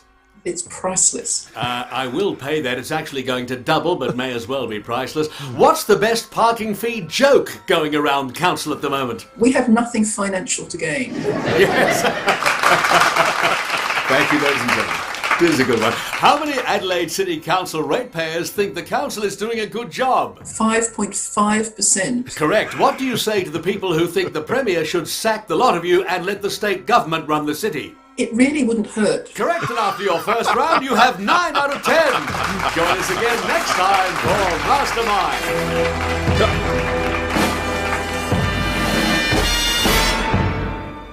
More from John Blake coming up after 8:30 when we go behind closed doors. Breaking at 8 next. Is your mail gone missing? Well, you're not alone. We'll talk about that. And Lucy's review of Shawshank Redemption is not far away. Winter is coming, and it's bringing heavy rain, gusty winds and roaring thunder. But the forecast isn't all bad, as the Olympic Industries winter sale is on now. Expect strong savings across our entire range, including sheds, garages, carports and verandas. So step out and grab a deal. The Olympic Industries winter sale is on now. Olympic Industries, built to last. What's on your bucket list? Skydiving? Swimming with dolphins? Hot air ballooning? Before you plan a bucket list, plan your will with Donlan Lawyers. A will, power of attorney and advanced care directive speak for you when you can't. It means you and your loved ones will be taken care of. Visit donlanlawyers.com. Put it on your bucket list.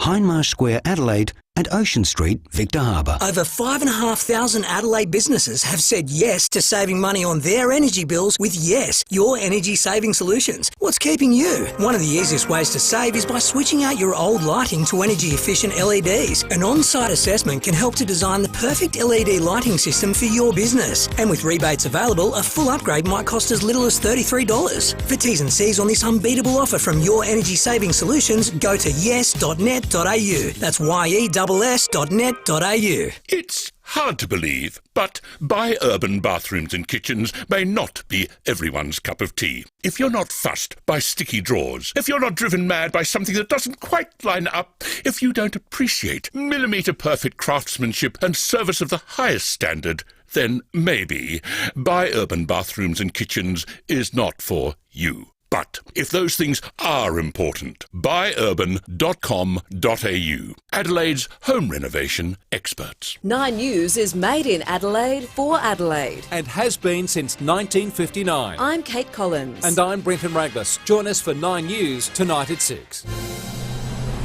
Online, on DAB Digital Radio, and on 1395 AM. Talking Adelaide.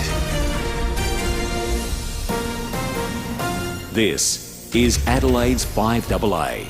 A shower or two and 18 today. With the 8 o'clock news, I'm Mel Usher. Tragedy in New Zealand this morning. At least 6 people have been killed in a hostel fire in Wellington. More are unaccounted for. Local reporter Andre Chumko says those staying at the site woke up to the sound of alarms and the smell of smoke. Some couldn't even see fire but decided to walk down the stairs of the building and then just evacuated straight to Adelaide Road, which is below. But you can imagine all of them, people streaming down the stairs and then congregating on the street kind of in the middle of the night, realising there was this blaze kind of engulfing the top floors. Extinction Rebellion is making its presence felt on North Terrace again this morning. Members are gluing themselves to the road at the entrances to the Convention Centre car park to protest a national energy conference being held at the venue. Last night they targeted a corporate function at the National Wine Centre. Criminal syndicates are bringing fake students into the country to work illegally. Chandra Llewellyn has the story. An inquiry into the country's education, visa and migration systems could suggest criminals are exploiting it. 9 newspapers reports the Nixon inquiry revealed that education agents paid by colleges and universities to bring 75% of international students to Australia are unregulated. 15% of student visa holders in the vocational education system withdrew from their courses and were able to stay in the country and work. One criminal network is accused of employing corrupt education agents and migration agents who are united through family ties and business ownership. An intense 3-month investigation has been recommended.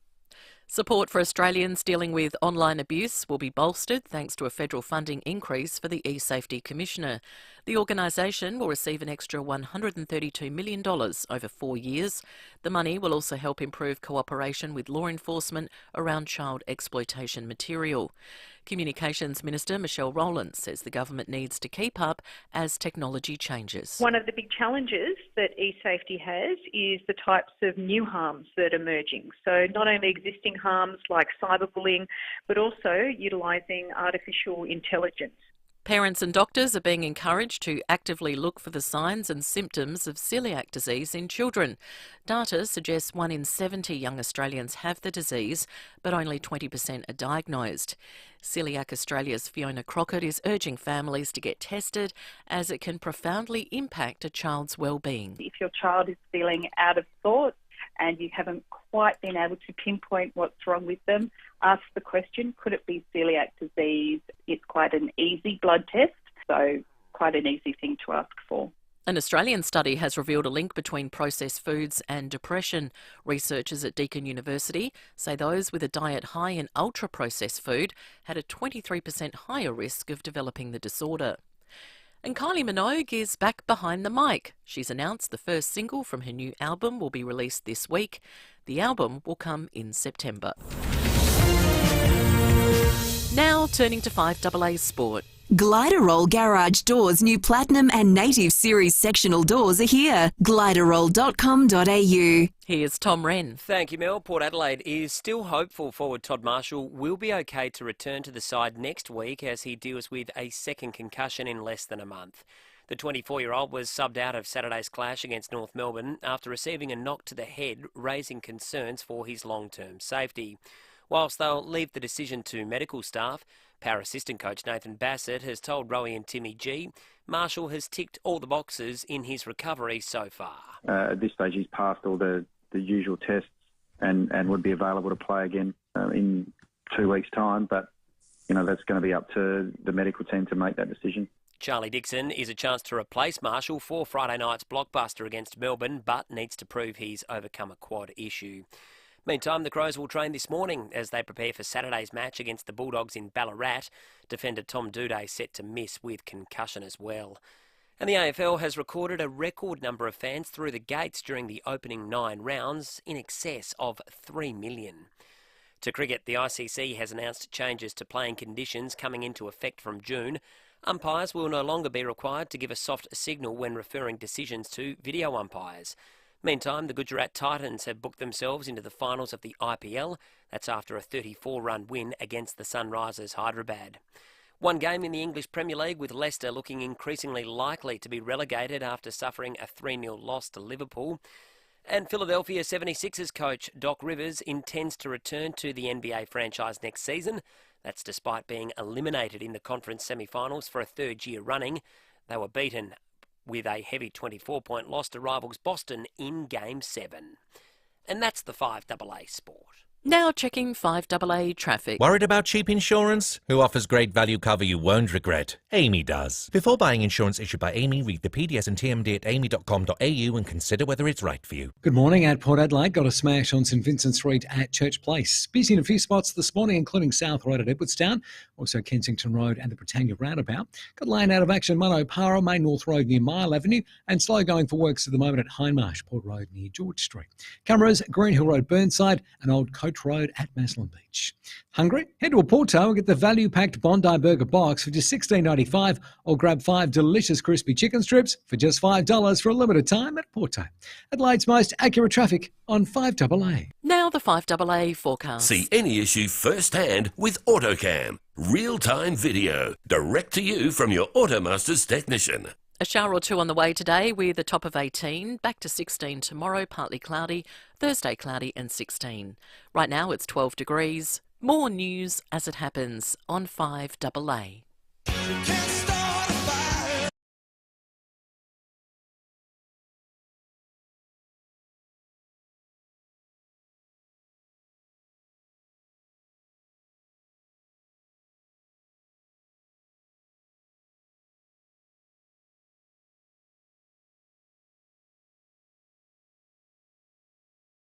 Documentary filmmaker. He's put together this really interesting series of a documentary series on the Ningaloo Reef. He's massively into conservation in marine environments, so it's a real passion point of him. He's from Western Australia, and Ningaloo Reef is obviously a jewel in the crown of that part of the country. So really looking forward to that chat after 8:30 today. Lucy's review of Shawshank Redemption's coming up. We'll talk Lost Mail and Dolly Parton's new song in a moment, but first it's time for Breaking at 8.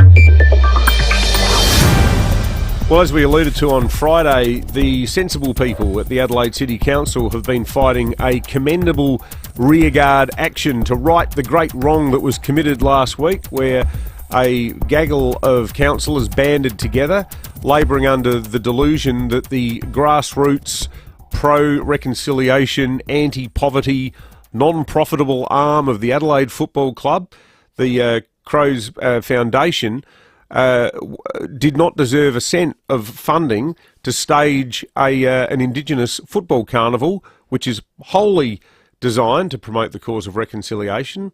The council's decision to pull the funding rug out from under this event, whilst simultaneously hosting a raft of others, means that 350 South Australian school children in years 7 and 8, as things currently stand, are going to miss out on this excellent event. Well, Aman Abrahimzadeh is an Adelaide City councillor into his second term, who I know has been talking to other people at the council, because the council have been working quite assiduously with the club to make sure that this went ahead, and it was only at last week's meeting that it all went off the rails.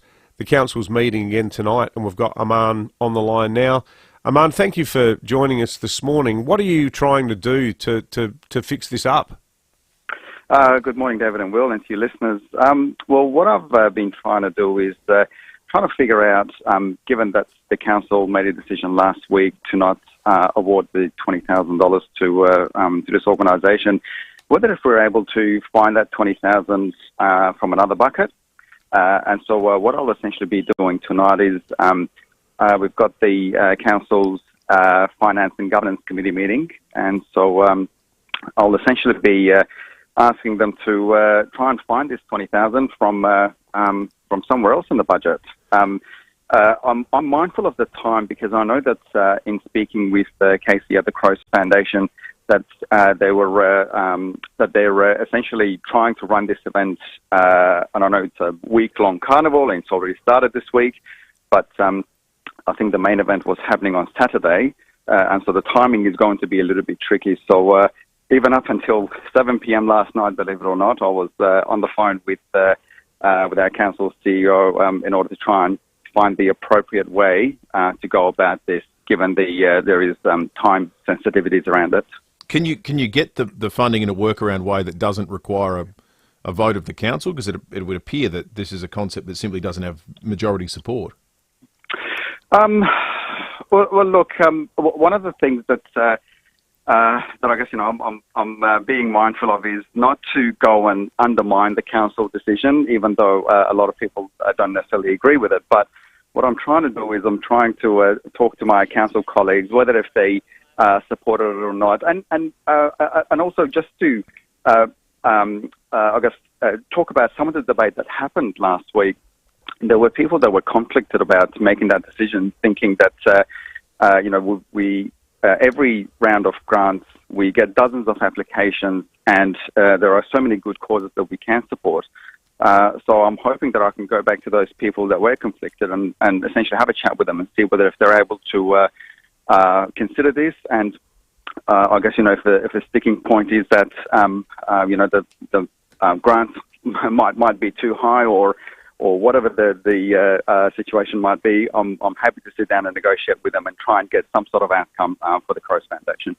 Well, good luck with it, Aman. And I'll tell you what, if they want any indication of how public sentiment was running on it, I mean, we had people ringing the show last Friday saying they were prepared to donate money themselves to make this event go ahead. No one was backing what the council did last week. So hopefully, at the very least, in a PR sense, not to dismiss the community importance of it, but the council got an absolute flogging from our listeners, and I know from a lot of people in politics, and certainly people who involved in the football community were just shaking their heads in disbelief as well. So good on you for doing it, and we'll report back tomorrow as to how things pan out tonight. Good luck.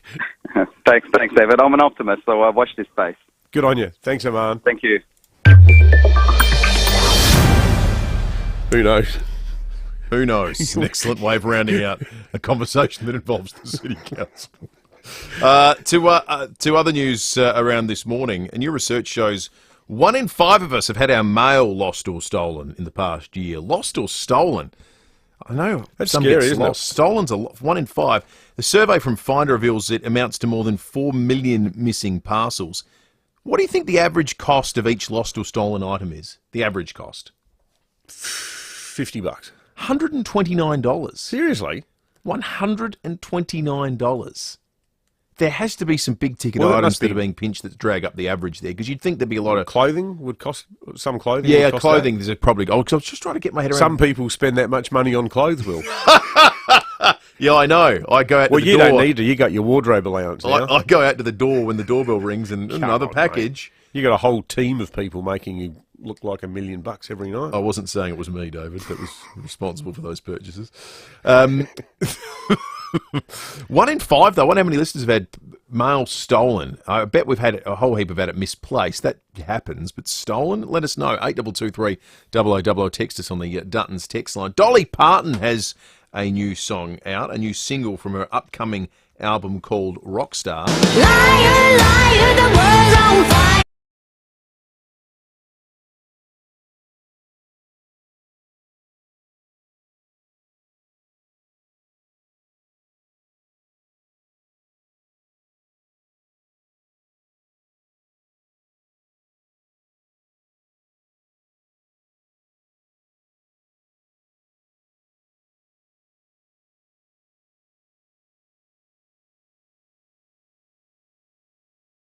Overtly political. Here's Dolly Parton talking about it. You wrote it yourself.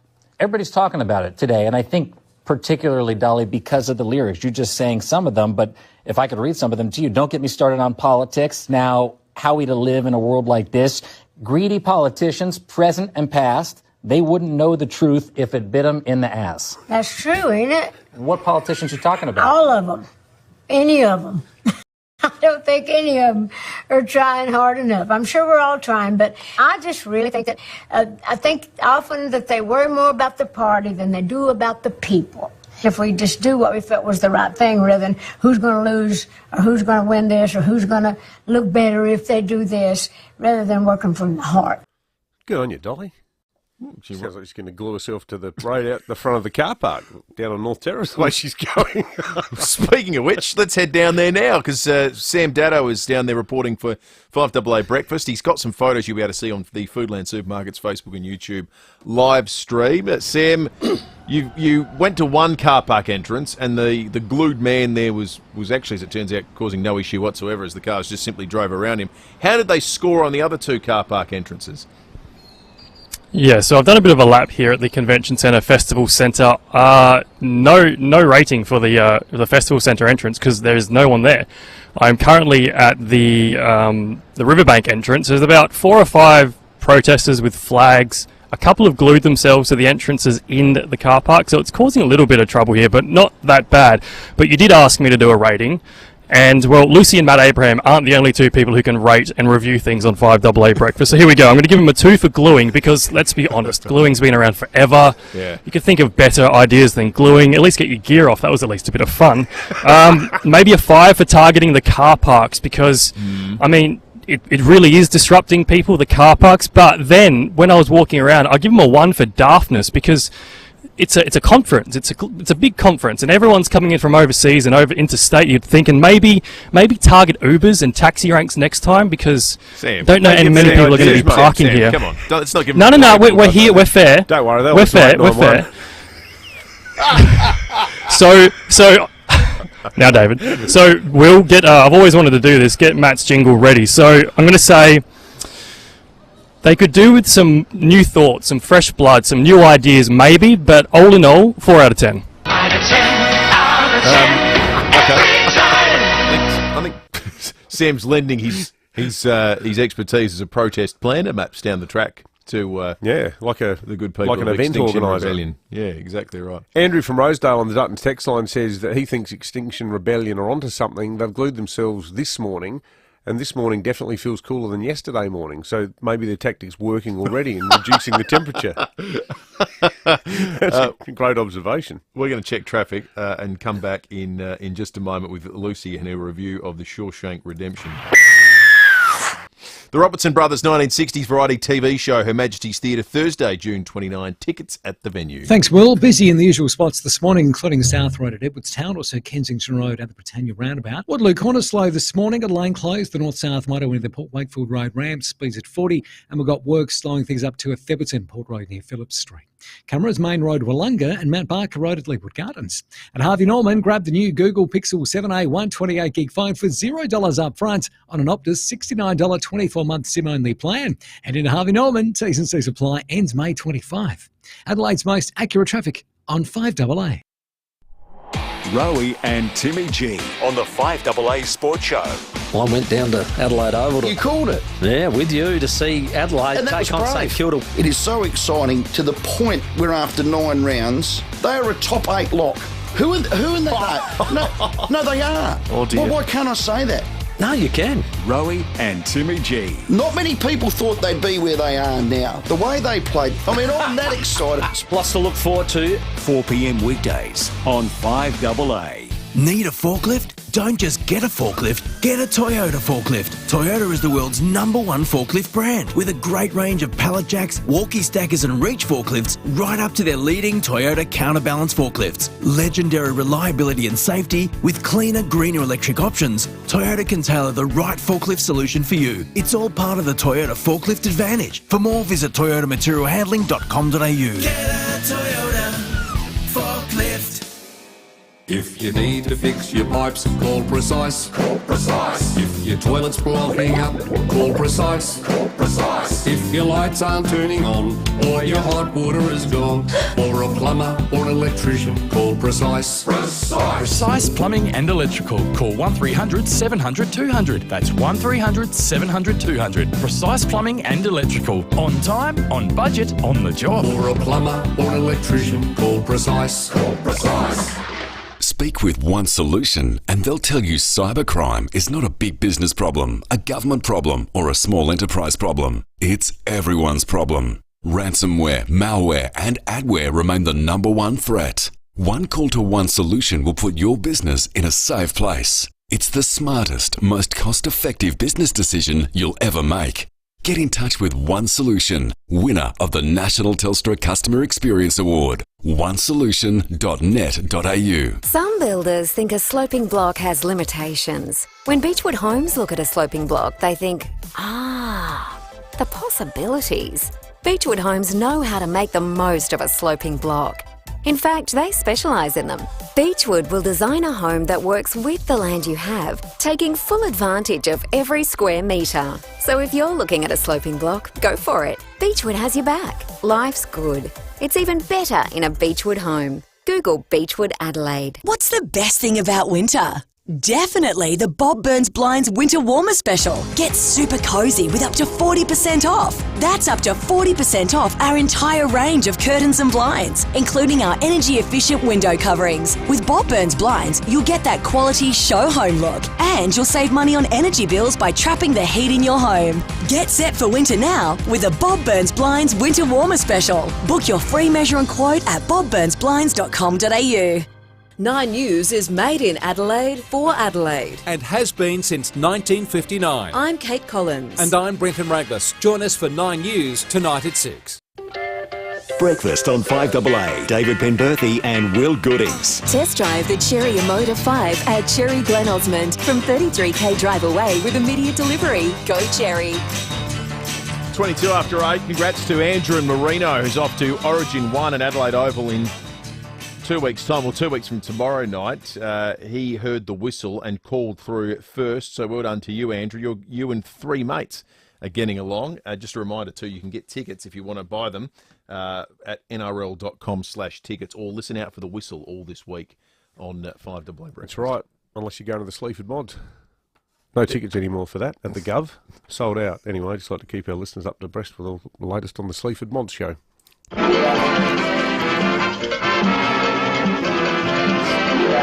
Needs its own jingle, the David Sleaford Mods update, I think.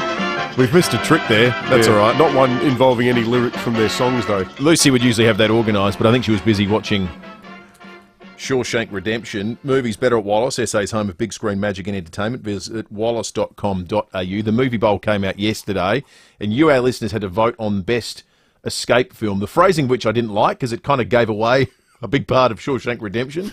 But in any case, it was Shawshank versus the Great Escape. You voted for Shawshank Redemption. Lucy, good morning. Good morning. What did you think? Well, I've had a text here from Rick I'd like to start my review with. Hi, Lucy. I watched the Shawshank Redemption last night, unrelated to you. I'll be very interested in your review as I'm a little older than you. Thank you, Rick, in Aldinga Beach. Well, Rick, here is your review. Oh! Hang on, is that a fast clap or a slow clap? Oh! Slow clap going to a fast clap. 4.5 out of 5. Wow! That's the highest mark ever. Loved it. Loved it. The 0.5 is off because it just took a little bit to get into. I appreciate the long game of the prison escape for those who haven't seen it. Sorry, I'm spoiling it, but I knew there was going to be an escape, but I actually forgot for the first hour because... I'm glad you did, because it's the whole point of the movie. And after an hour, I was like, oh, isn't there supposed to be an escape somewhere around here? And I still wasn't halfway through. So 2 hours and 22 minutes, had to finish it at my desk this morning just before Will walked in the door, thankfully. What time was that? I finished it at about 5:45 this morning. Loved it. 4.5 out of 5. That's my highest rating movie so far. It is a fantastic film. You know, I loved it so much I didn't even write a review. this is all from the heart. From the heart. Instant gut reactions. You know what? I'm going to watch it this weekend. I've never seen it. I really want to see it. You'll like it. I'm sure you'll like it. It's just a magnificent film. However, when it was released, it lost money. If you look at the box office from 1994, I don't think it's in the first 50 films released that year. How did it lose money? Isn't there a discussion around its title not being very good? That is correct. So it was based on a Stephen King book called... Sorry, Luce, I love this movie. I've read so much about it. No, you're right. We'll play my audio at the end. Yeah, You go. It's called Rita Hayworth and the Shawshank Redemption. It was a novella written by Stephen King. So it's got the title from the book, but what does Shawshank mean to anyone? Apparently the publicity for it was really grim. It was all about the grimy elements of life in prison and so forth. But that's exactly what it portrayed. It did, but it didn't really communicate to people what a clever and touching story the whole thing was. The other thing is it came out at the same time as Pulp Fiction, which absolutely dominated at the box office. So you had a scenario where for the Shawshank Redemption, I think it cost something like 16 million. The numbers will be slightly out here, but the core number's right. And it cost something like 25 million, and they only made 16 million of it in the first year. Like, by any measure, Wow. an absolute disaster. I feel like, because we've done the category of movies from Lucy's birth year, which is 1994. There've been a lot of great films from that year. Great year. Great year of film. So it was up against a lot. Have you seen Pulp Fiction? No. You haven't seen Pulp Fiction? It'll be in the bowl for another week this year.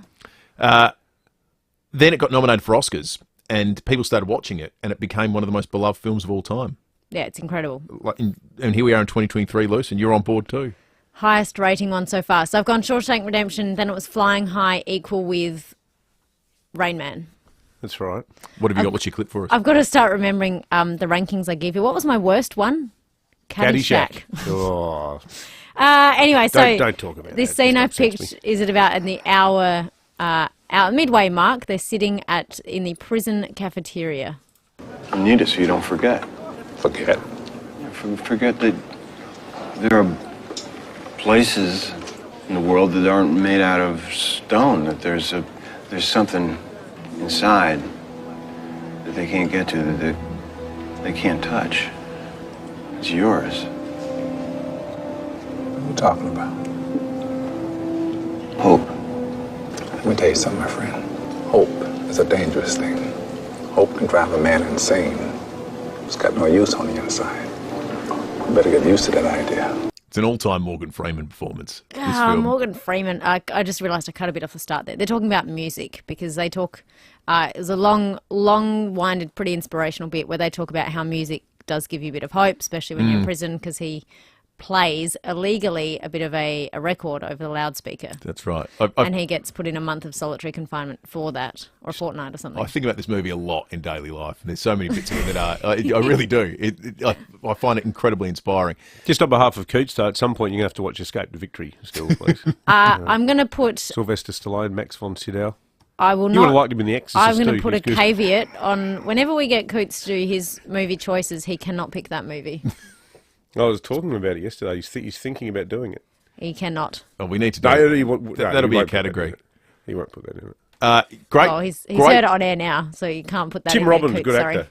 Tim Robbins. Excellent. Yeah, a terrific film called Bob Roberts about a fictional far-right presidential candidate that when you watch it now, it's almost like it's imagining Trump. It's an incredibly excellent satire. They wanted Tom Hanks, one version of this, Tom Hanks to play the Andy Dufresne role that was Tim right. Robbins. But it worked out for the best because Tim Robbins is just, there's something about his character that you didn't want a real movie star playing that role, I think. Perfect. Well, if anyone wants to come join Will and I for coffee talking about only the Shawshank Redemption, we'll welcome you. Frank Darabont, who's the director, it was his feature film director debut.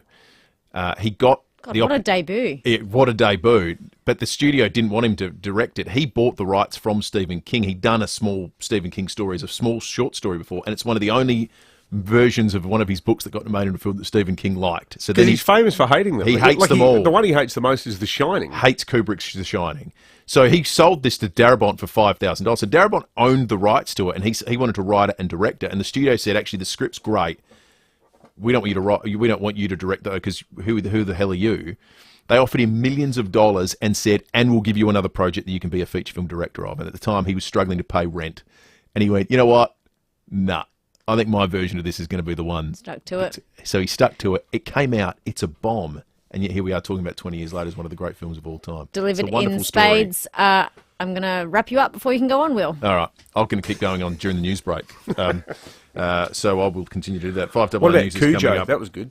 Tim Winton will join us in a moment. We're going to talk about Ningaloo Reef. Looking forward to that. Always expect the best from Adelaide Appliance Gallery, home of designer appliances, which means right now you'll save up to 15% on Falcon upright cookers, plus receive a special 10-year warranty for this month only. Also this month, Miele are offering a 10-year warranty. That's a 10-year warranty on Miele this month only. We can also arrange delivery, installation and removal of your old appliance. Adelaide Appliance Gallery, home of designer appliances, Paynham Road, St Peters. T's and C's apply. 5AA Breakfast is streaming live right now. To watch, simply head online to 5AA Facebook or search 5AA on YouTube.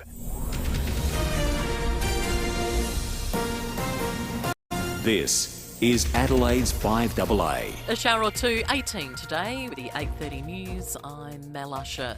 At least 6 people have been killed and 19 more are missing after a fire at a hostel in New Zealand. It's understood the building in Wellington provided emergency accommodation and is able to house around 90 residents. TVNZ reporter Jessica Swan says an investigation is underway. It appears that fire alarms go off quite regularly in this building, and that obviously costs a lot for people to come out if it's a false alarm. And so there is this conversation going about at the moment about whether those fire alarms were working and doing what they were supposed to be doing. A man has been arrested at Parafield Gardens after reports of suspicious behaviour at a service station. Senior Constable Rebecca Stokes says patrols went to the Salisbury Highway address around 12:15 this morning. It will be alleged the man entered the service station armed with a firearm, threatened 4 people inside and demanded cigarettes. The victims had been detained in the rear of the store, but fortunately no one was seriously injured. The 20-year-old has been charged and will front court today. And a servo on Portrush Road at Glenunga was targeted in the early hours of this morning. A man armed with a knife stole cash and cigarettes. One of the best-known voices in football has revealed he has incurable cancer. Sports broadcaster Sandy Roberts, who's called more than 1,100 games throughout his career, says he's in the fight of his life after being diagnosed with myeloma. The 73-year-old telling Seven he received the shock diagnosis after a fall about a year ago. He's now sharing his story to raise awareness and funds in the search for a cure. If I hadn't fallen down the stairs, I wouldn't have known that I had multiple myeloma. Almost 30% die within 18 months of being diagnosed. Qantas will be targeted in a fresh industrial campaign for higher wages. Clinton Maynard has the details. The Transport Workers Union sees the impending departure of Alan Joyce as Qantas CEO as the time to begin a major campaign for higher wages. The TWU's annual National Council is getting underway in Sydney, with National Secretary Michael Caine using his keynote address to announce fresh plans to step up the fight on behalf of 10,000 workers across the aviation industry. He says the union wants to reverse 15 years of callous Qantas management attacks. Premier Chris Minns has opened the council, and the TWU sees his election as an opportunity, given there are now Labor governments in power right across the mainland. Ukraine's president has held face-to-face talks with British Prime Minister Rishi Sunak. Brett McLeod reports from London. The pair exchanged warm welcomes, the British Prime Minister promising hundreds of long-range attack drones and air defence missiles to Ukraine. And Britain said it would begin basic training of Ukrainian pilots in the near future, adding the UK would work with other countries on providing F-16 jets. Zelensky's visit comes after a whirlwind tour of the mainland over the weekend, stopping in Rome, Berlin and Paris. Asked about the expected Ukrainian counter-offensive, Mr Zelensky said, "We need some more time, but not too much." And Elon Musk has met with the French president. The billionaire sat down with Emmanuel Macron at the Elysee Palace as part of the French leader's efforts to attract more investment to his country.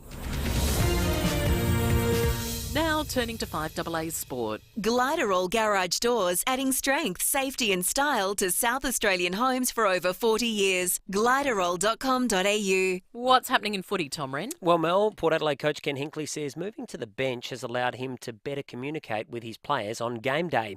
Hinkley telling Fox Footy it's worked really well since he made the switch from the coach's box. You get a different feel for the game. You know, it's much harder to see exactly what's going on, but for me, the positives are far in front for us at the moment and makes a big difference to the way we're playing.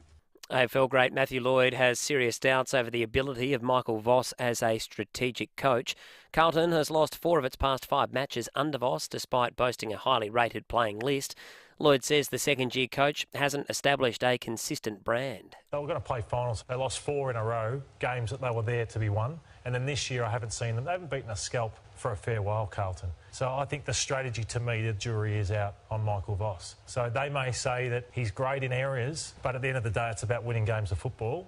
And Collingwood defender Nathan Murphy has been charged with misconduct after pulling down the shorts of an opponent. Murphy must pay a $1,500 fine over the offence against 19-year-old Giants forward Aaron Cadman. To soccer now, Liverpool's hot run of form has continued, securing a 7th straight win as they keep pressure on those clubs above them for a spot in the EPL's top 4. The Reds belted Leicester City 3-0 at home this morning. Trent Alexander-Arnold with the pick of the goals from a free kick. Alexander-Arnold, superb! Set up by Salah with that little back heel. Just made the angle that much more advantageous. Audio there thanks to Optus. The Reds now just 1 point behind Manchester United and Newcastle, while Leicester is in the relegation zone and looks like staying there with only 2 games left in the season.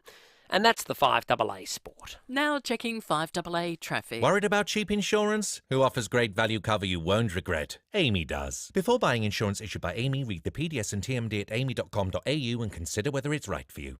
At Bridgewater, got a smash on the freeways. You're approaching Bridgewater inbound. Cars stuck in the lanes causing delays there. Busy in a few spots, including South Road at Edwardstown, also Deathies Road at Malvern. Got work slowing things up today at Woodville. Lane closed there. Woodville Road near Bower Street. Busy for works at Theberton, Port Road near Phillip Streets. And we've got cameras, Commercial Road, Seaford and Hillier Road at Ranella. Is your morning commute feeling slow? We'll get lunch fast when you order on the Subway app. Click and collect is the fastest way to get a footlong. Download the Subway app today and get clicking. Adelaide's most accurate traffic on 5AA. Now the 5AA weather. See any issue firsthand with AutoCam. Real-time video, direct to you from your Automasters technician. 18 degrees for your Tuesday with a shower or 2. Partly cloudy tomorrow, 16. Thursday cloudy, also 16. Right now it's 13 degrees. More news as it happens on 5AA. Will retirement living suit you? Get a sneak peek of the lifestyle you could enjoy at FIVEAA's free open home events across Adelaide from the 20th to the 27th of May. Come along with family and friends to explore our communities, inspect our display homes, discover our social activities and chat with our friendly team. Take the first step and search FIVEAA Open Home today. You can look forward to a very warm welcome. RSVP is essential and COVID-safe practices apply. Want to know the secret to feeling happy at home? It's having neighbours you love knowing, spaces you like going, and enjoying peaceful gardens where someone else does the mowing. Lendlease Retirement Living have 4 villages across South Australia where you can embrace all of this. Join Lendlease for a tour and discover the joy of retirement in a community that cares. Call 1-800-550-550 or search Lendlease Retirement Living and start enjoying a life of delight today. Breakfast on 5AA. David Penberthy and Will Goodings. Book a test drive of the incredible Cherry Motor 5 today. Visit gocherry.com.au. 22 to 9, behind closed doors is not too far away. Our next guest is one of Australia's most celebrated and lauded authors, Tim Winton. In fact, next week he's being inducted into the Australian Book Industry's Hall of Fame. But he speaks to us this morning, not in his capacity as an author, but indeed as a documentary filmmaker. His piece on Ningaloo Reef in Western Australia premieres tonight on the ABC. Tim, good morning to you. Pleasure to have you on the program. Oh, thanks for having me. Hey, Tim, we've had quite a few listeners this morning here in Adelaide telling us that they've made the trip out west to see the reef. Neither Will or I have ever been there ourselves. You've had a love affair with this place for more than 30 years. What is it about it that makes it so special?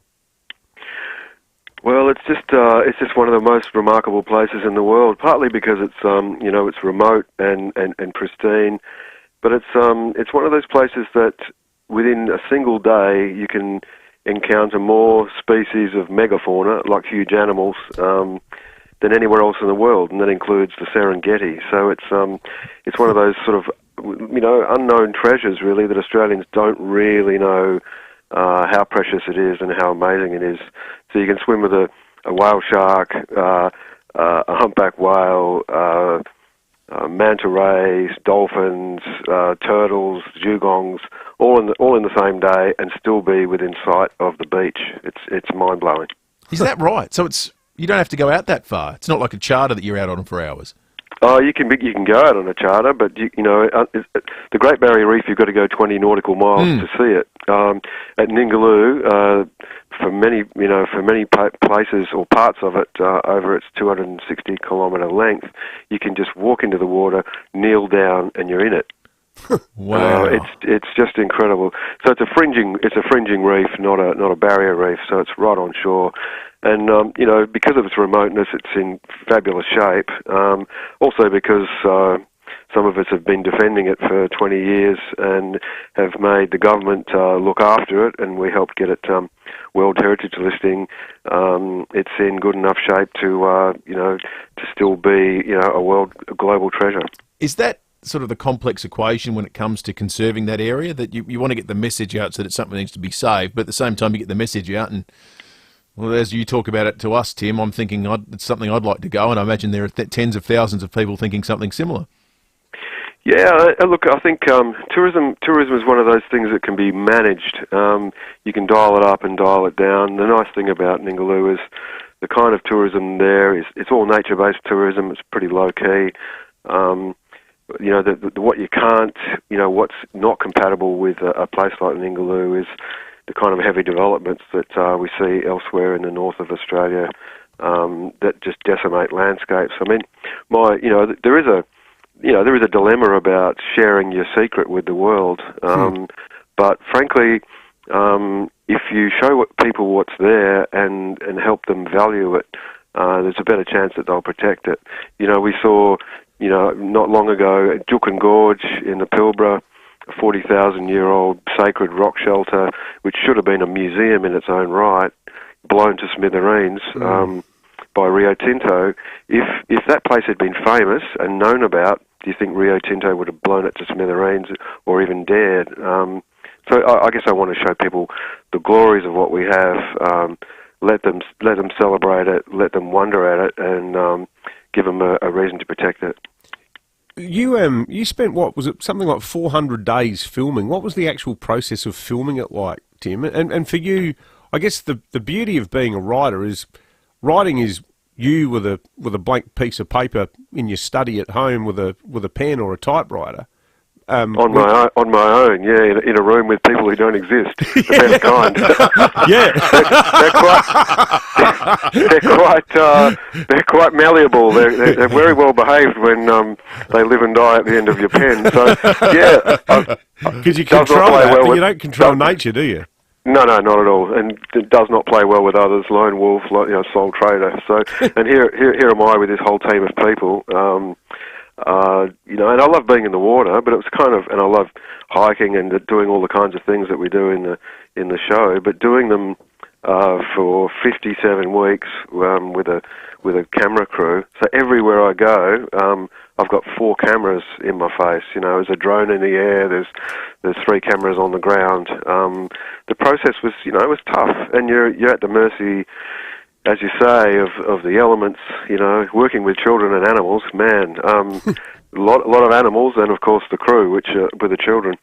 So it was hectic, and some things you go out to get and you don't get them, but because Ningaloo is such an amazing place, you go looking for something and get something else. So you get big payoffs. There was one day we were shooting humpback whales and it wasn't going very well, and then I got a phone call and suddenly there's orcas a few miles away, and we finished the day shooting killer whales, and recording the first known killer whale hunt in Exmouth Gulf. So it was pretty. So you roll the dice, something happens. But it was 57 weeks, most of which it was hot, hard, windy, big distances to cover. So lots of challenges. Can I ask you, this is a bit of a left field question, but we got a lot of remote and isolated and sparsely populated parts of SA, but WA is really in a sort of league of its own, isn't it? And while we were talking, I just had that image in my head of that famous Perth band, the Triffids, the cover of their record, Born Sandy Devotional, with that aerial shot. I don't know which, it might even be Exmouth, I'm not sure where it is, but there's a unique Western Australian sensibility, isn't there, where you guys really are just off the map, almost, aren't you? Yeah, well, politically off, and sometimes off the charts as well. But folks have a different way of doing things out west. But I think some of it. I mean, you're right. I mean, it's very. When you see SA and you see WA, there's lots and lots of similarities. And SA has the beautiful Flinders and incredible coastline. I think with WA, it's just scale. It's just massive. Whenever I travel in the States, and they ask me, what WA is like, and I say, well, it's like Texas, except it's big. They get all offended, but you need to show them how many times Texas fits into Western Australia. It makes their big belt buckles droop. It's scale and it's an enormity, and the horizon just goes forever. And there's parts of Ningaloo in particular where whether you're on the water or in this desert maritime environment, you can't see where the land begins and the sky ends, or the sky ends and the land begins, or the water. So you can get disoriented and you feel small. But every now and again, I think it's good for us to feel small and remember that we're creatures on this earth, and we're not quite as masterful as we often think we are. Tim, I mentioned right at the start that you're being inducted into the Book Industry's Hall of Fame next week and being presented with the Lloyd O'Neill Award for the services to the industry and helping out writers and readers, booksellers, libraries and so forth. How do you feel about personal accolades for the writing you've done? Oh, look, I try not to take all that stuff too seriously, but a kind of an accolade like this for a lifetime achievement. I mean, I've been in this caper for over 40 years now. It feels nice that the industry sort of acknowledges your work. When I was a young person, you had to sort of apologise for being an Australian, and you had to apologise doubly for being an Australian writer. It was as if, So now I think we have the kind of a confidence and sort of, I don't know, bolshiness about being ourselves, which I'm really glad to have, lived through and been a part of. So now we're exporting our stuff to the world rather than having our books edited and published in London or New York and then sent back to us as colonial export editions, which used to happen even in the 70s. Yeah. So look, it's a lovely thing, and deservedly so. Ningaloo, how do I pronounce the second word? Ningaloo, mate. Ningaloo. Yeah. Starts tonight, 8:35, ABC here locally in Adelaide, and it's a 3-part series. I can't wait to watch it. Huge pleasure talking to you, Tim. Thanks for coming on the show. Good on you, mate. Hope you like it when you see it. Good on you. Thank you. 12 to 9. Let's check traffic. The Robertson Brothers 1960s variety TV show, Her Majesty's Theatre, Thursday, June 29. Tickets at the venue. Thanks, Will. At Bridgewater, got a smash on the freeway as you're approaching Bridgewater inbound. Car stuck in the lane causing delays there. Busy right now, South Road at Edwardstown, also Duthie Streets at Malvern. Slow for works at Munopara, Main North Road near Mile Avenue. Quite busy at the moment at Waterloo Corner. Got a lane out of action there too. It's on the north-south motorway near the Port Wakefield Road ramps. Visit 40 and look out for a camera, Osmond Terrace at Norwood. Goodyear Auto Care are your tyre and auto experts you can trust. For great tyre deals and great value car servicing, call Goodyear Auto Care today at 132343. Adelaide's most accurate traffic on 5AA.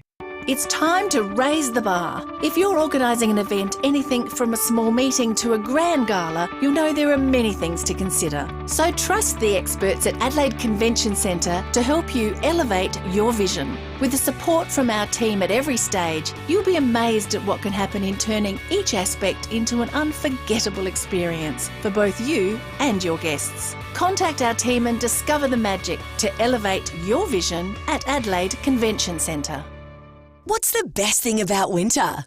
Definitely the Bob Burns Blinds Winter Warmer Special. Get super cosy with up to 40% off. That's up to 40% off our entire range of curtains and blinds, including our energy-efficient window coverings. With Bob Burns Blinds, you'll get that quality show home look, and you'll save money on energy bills by trapping the heat in your home. Get set for winter now with a Bob Burns Blinds Winter Warmer Special. Book your free measure and quote at bobburnsblinds.com.au.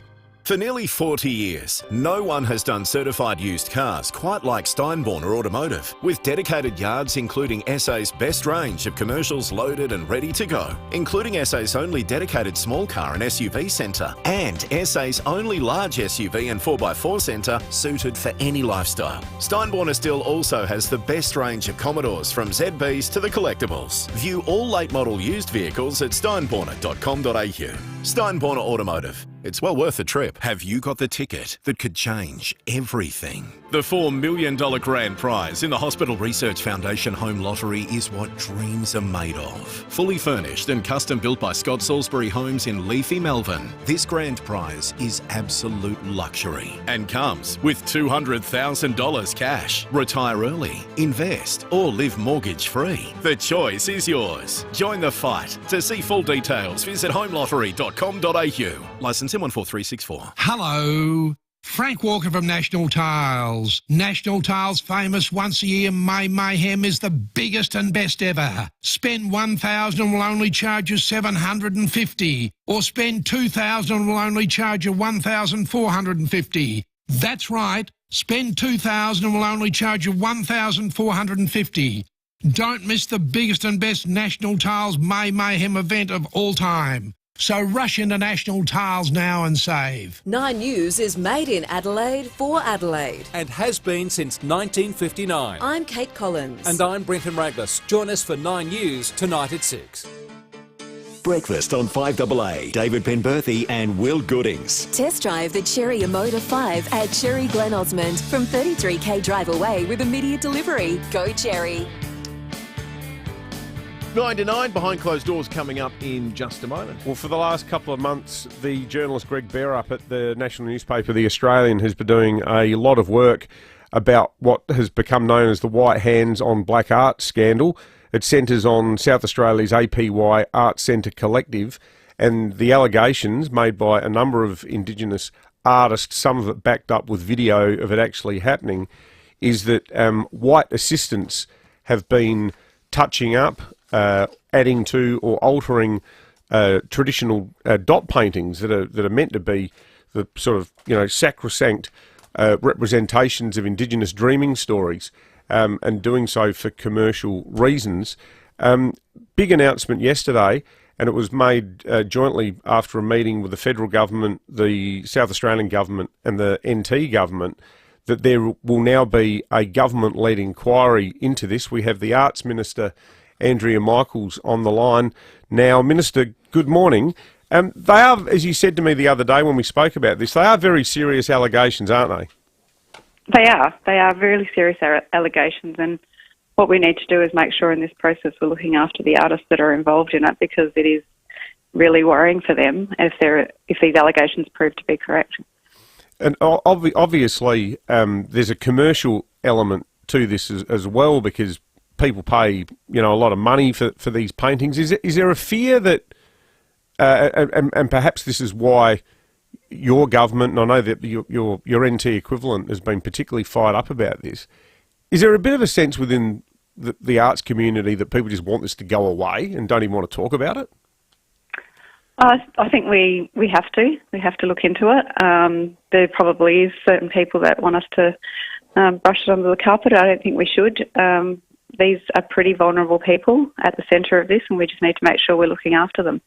And there is flow-on effect. I mean, the allegations in the Australian Centre on the APY Arts Centre Collective, but it is having an impact on other First Nations artists around the country, and we need to make sure that that's nipped in the bud, essentially. Yeah, because I guess we don't want a situation where we have, credible art that's wholly 100% created by Indigenous artists with people starting to look at it with a suspicious eye.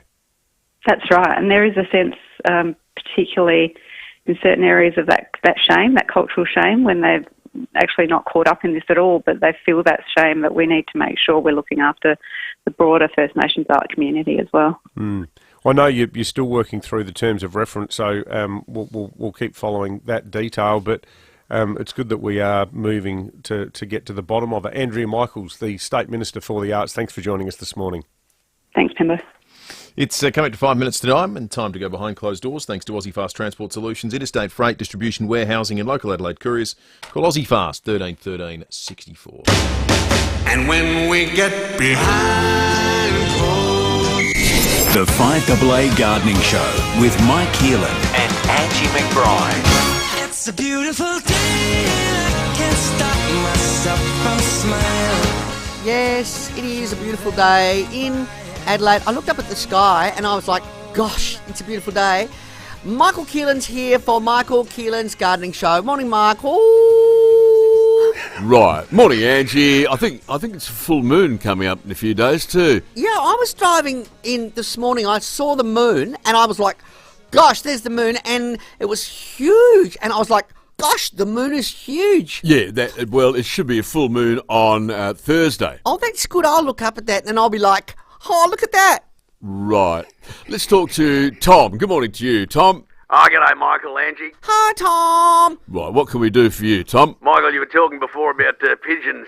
Oh, yes. Yeah, when I was a kid, we used to go down to the mine down here near Kadina and get the pigeons for Mum. We'd eat the eggs, and the pigeons, and nothing went to waste, Right. Yeah, how did you ping them off? Did you use a slug gun? Or... Michael! Yeah, my mates and I, we all had smoothbore Model 16 air rifles. Oh, that's great, the old smoothbore. Diana models? Or Yeah, Diana 16s, yeah. Yeah, perfect for killing pigeons. Oh. Yeah, some of the guys had the Gem 177. Oh, that's a good weapon, that one. Yeah, well, we'd get the pigeons and take them home for Mum, and she'd cook them up. And This is terrible. I'm sitting here and I'm like, what? One of my favourite songs by Tom Lehrer is Poisoning Pigeons in the Park. Oh, right, Michael, I'm like horrified. Can we find that, Angie, and play it? I'm like, no. Right, Tom, thanks for your call. Thanks, Michael. That's great, isn't it? Pigeons are nice to eat. Very rich meat, though. Murderer. Right. I'm looking at you, Michael, and I'm like, murderer. Oh, well, no, but look, back then we used to eat pigeons and quail and chickens. We just knocked one off when we needed to eat them. And... Michael, I'm like, what am I listening to? No, but that was when I was young. I couldn't possibly do it now, Ange. So you changed your ways and gave up your murderous life? Well, it's hard to find a good air rifle. Don't talk to me about pigeons. I stand with Michael Keelan. Yeah, you're not afraid. Couldn't have tried any better. Like if I'd said to the architects, we would need to build what is essentially a large aviary for pigeons. Because what I did. I like when you told the story. You put the spikes on the fence, and one of them put a nest in between. Yeah, them. nested in the spikes. Yeah, as if to say, up yours. The final insult. All right, let's do Fuel Watch. Download the free MyRAA app today to find the cheapest fuel in an instant. Petrol's jumped up to the $1.90s for unleaded. There's a few cheaper spots still around though that are lingering. $1.64 at the Ampol on O'Connell Street, North Adelaide. $1.60 the BP on the run Welland on Port Road. $1.57 on Grand Junction Road through Rosewater's the cheapest we've seen it. Diesel's hovering in the $1.70s range across Adelaide. The cheapest is $1.69 at the Shell Regency Park in Petters Crescent. We're out of time on this Tuesday morning. Matt Pantelis will take over after 5AA News, and we'll catch you tomorrow morning from 6. How easily could you save hundreds off your energy bills? That easy. Switch out your gas or electric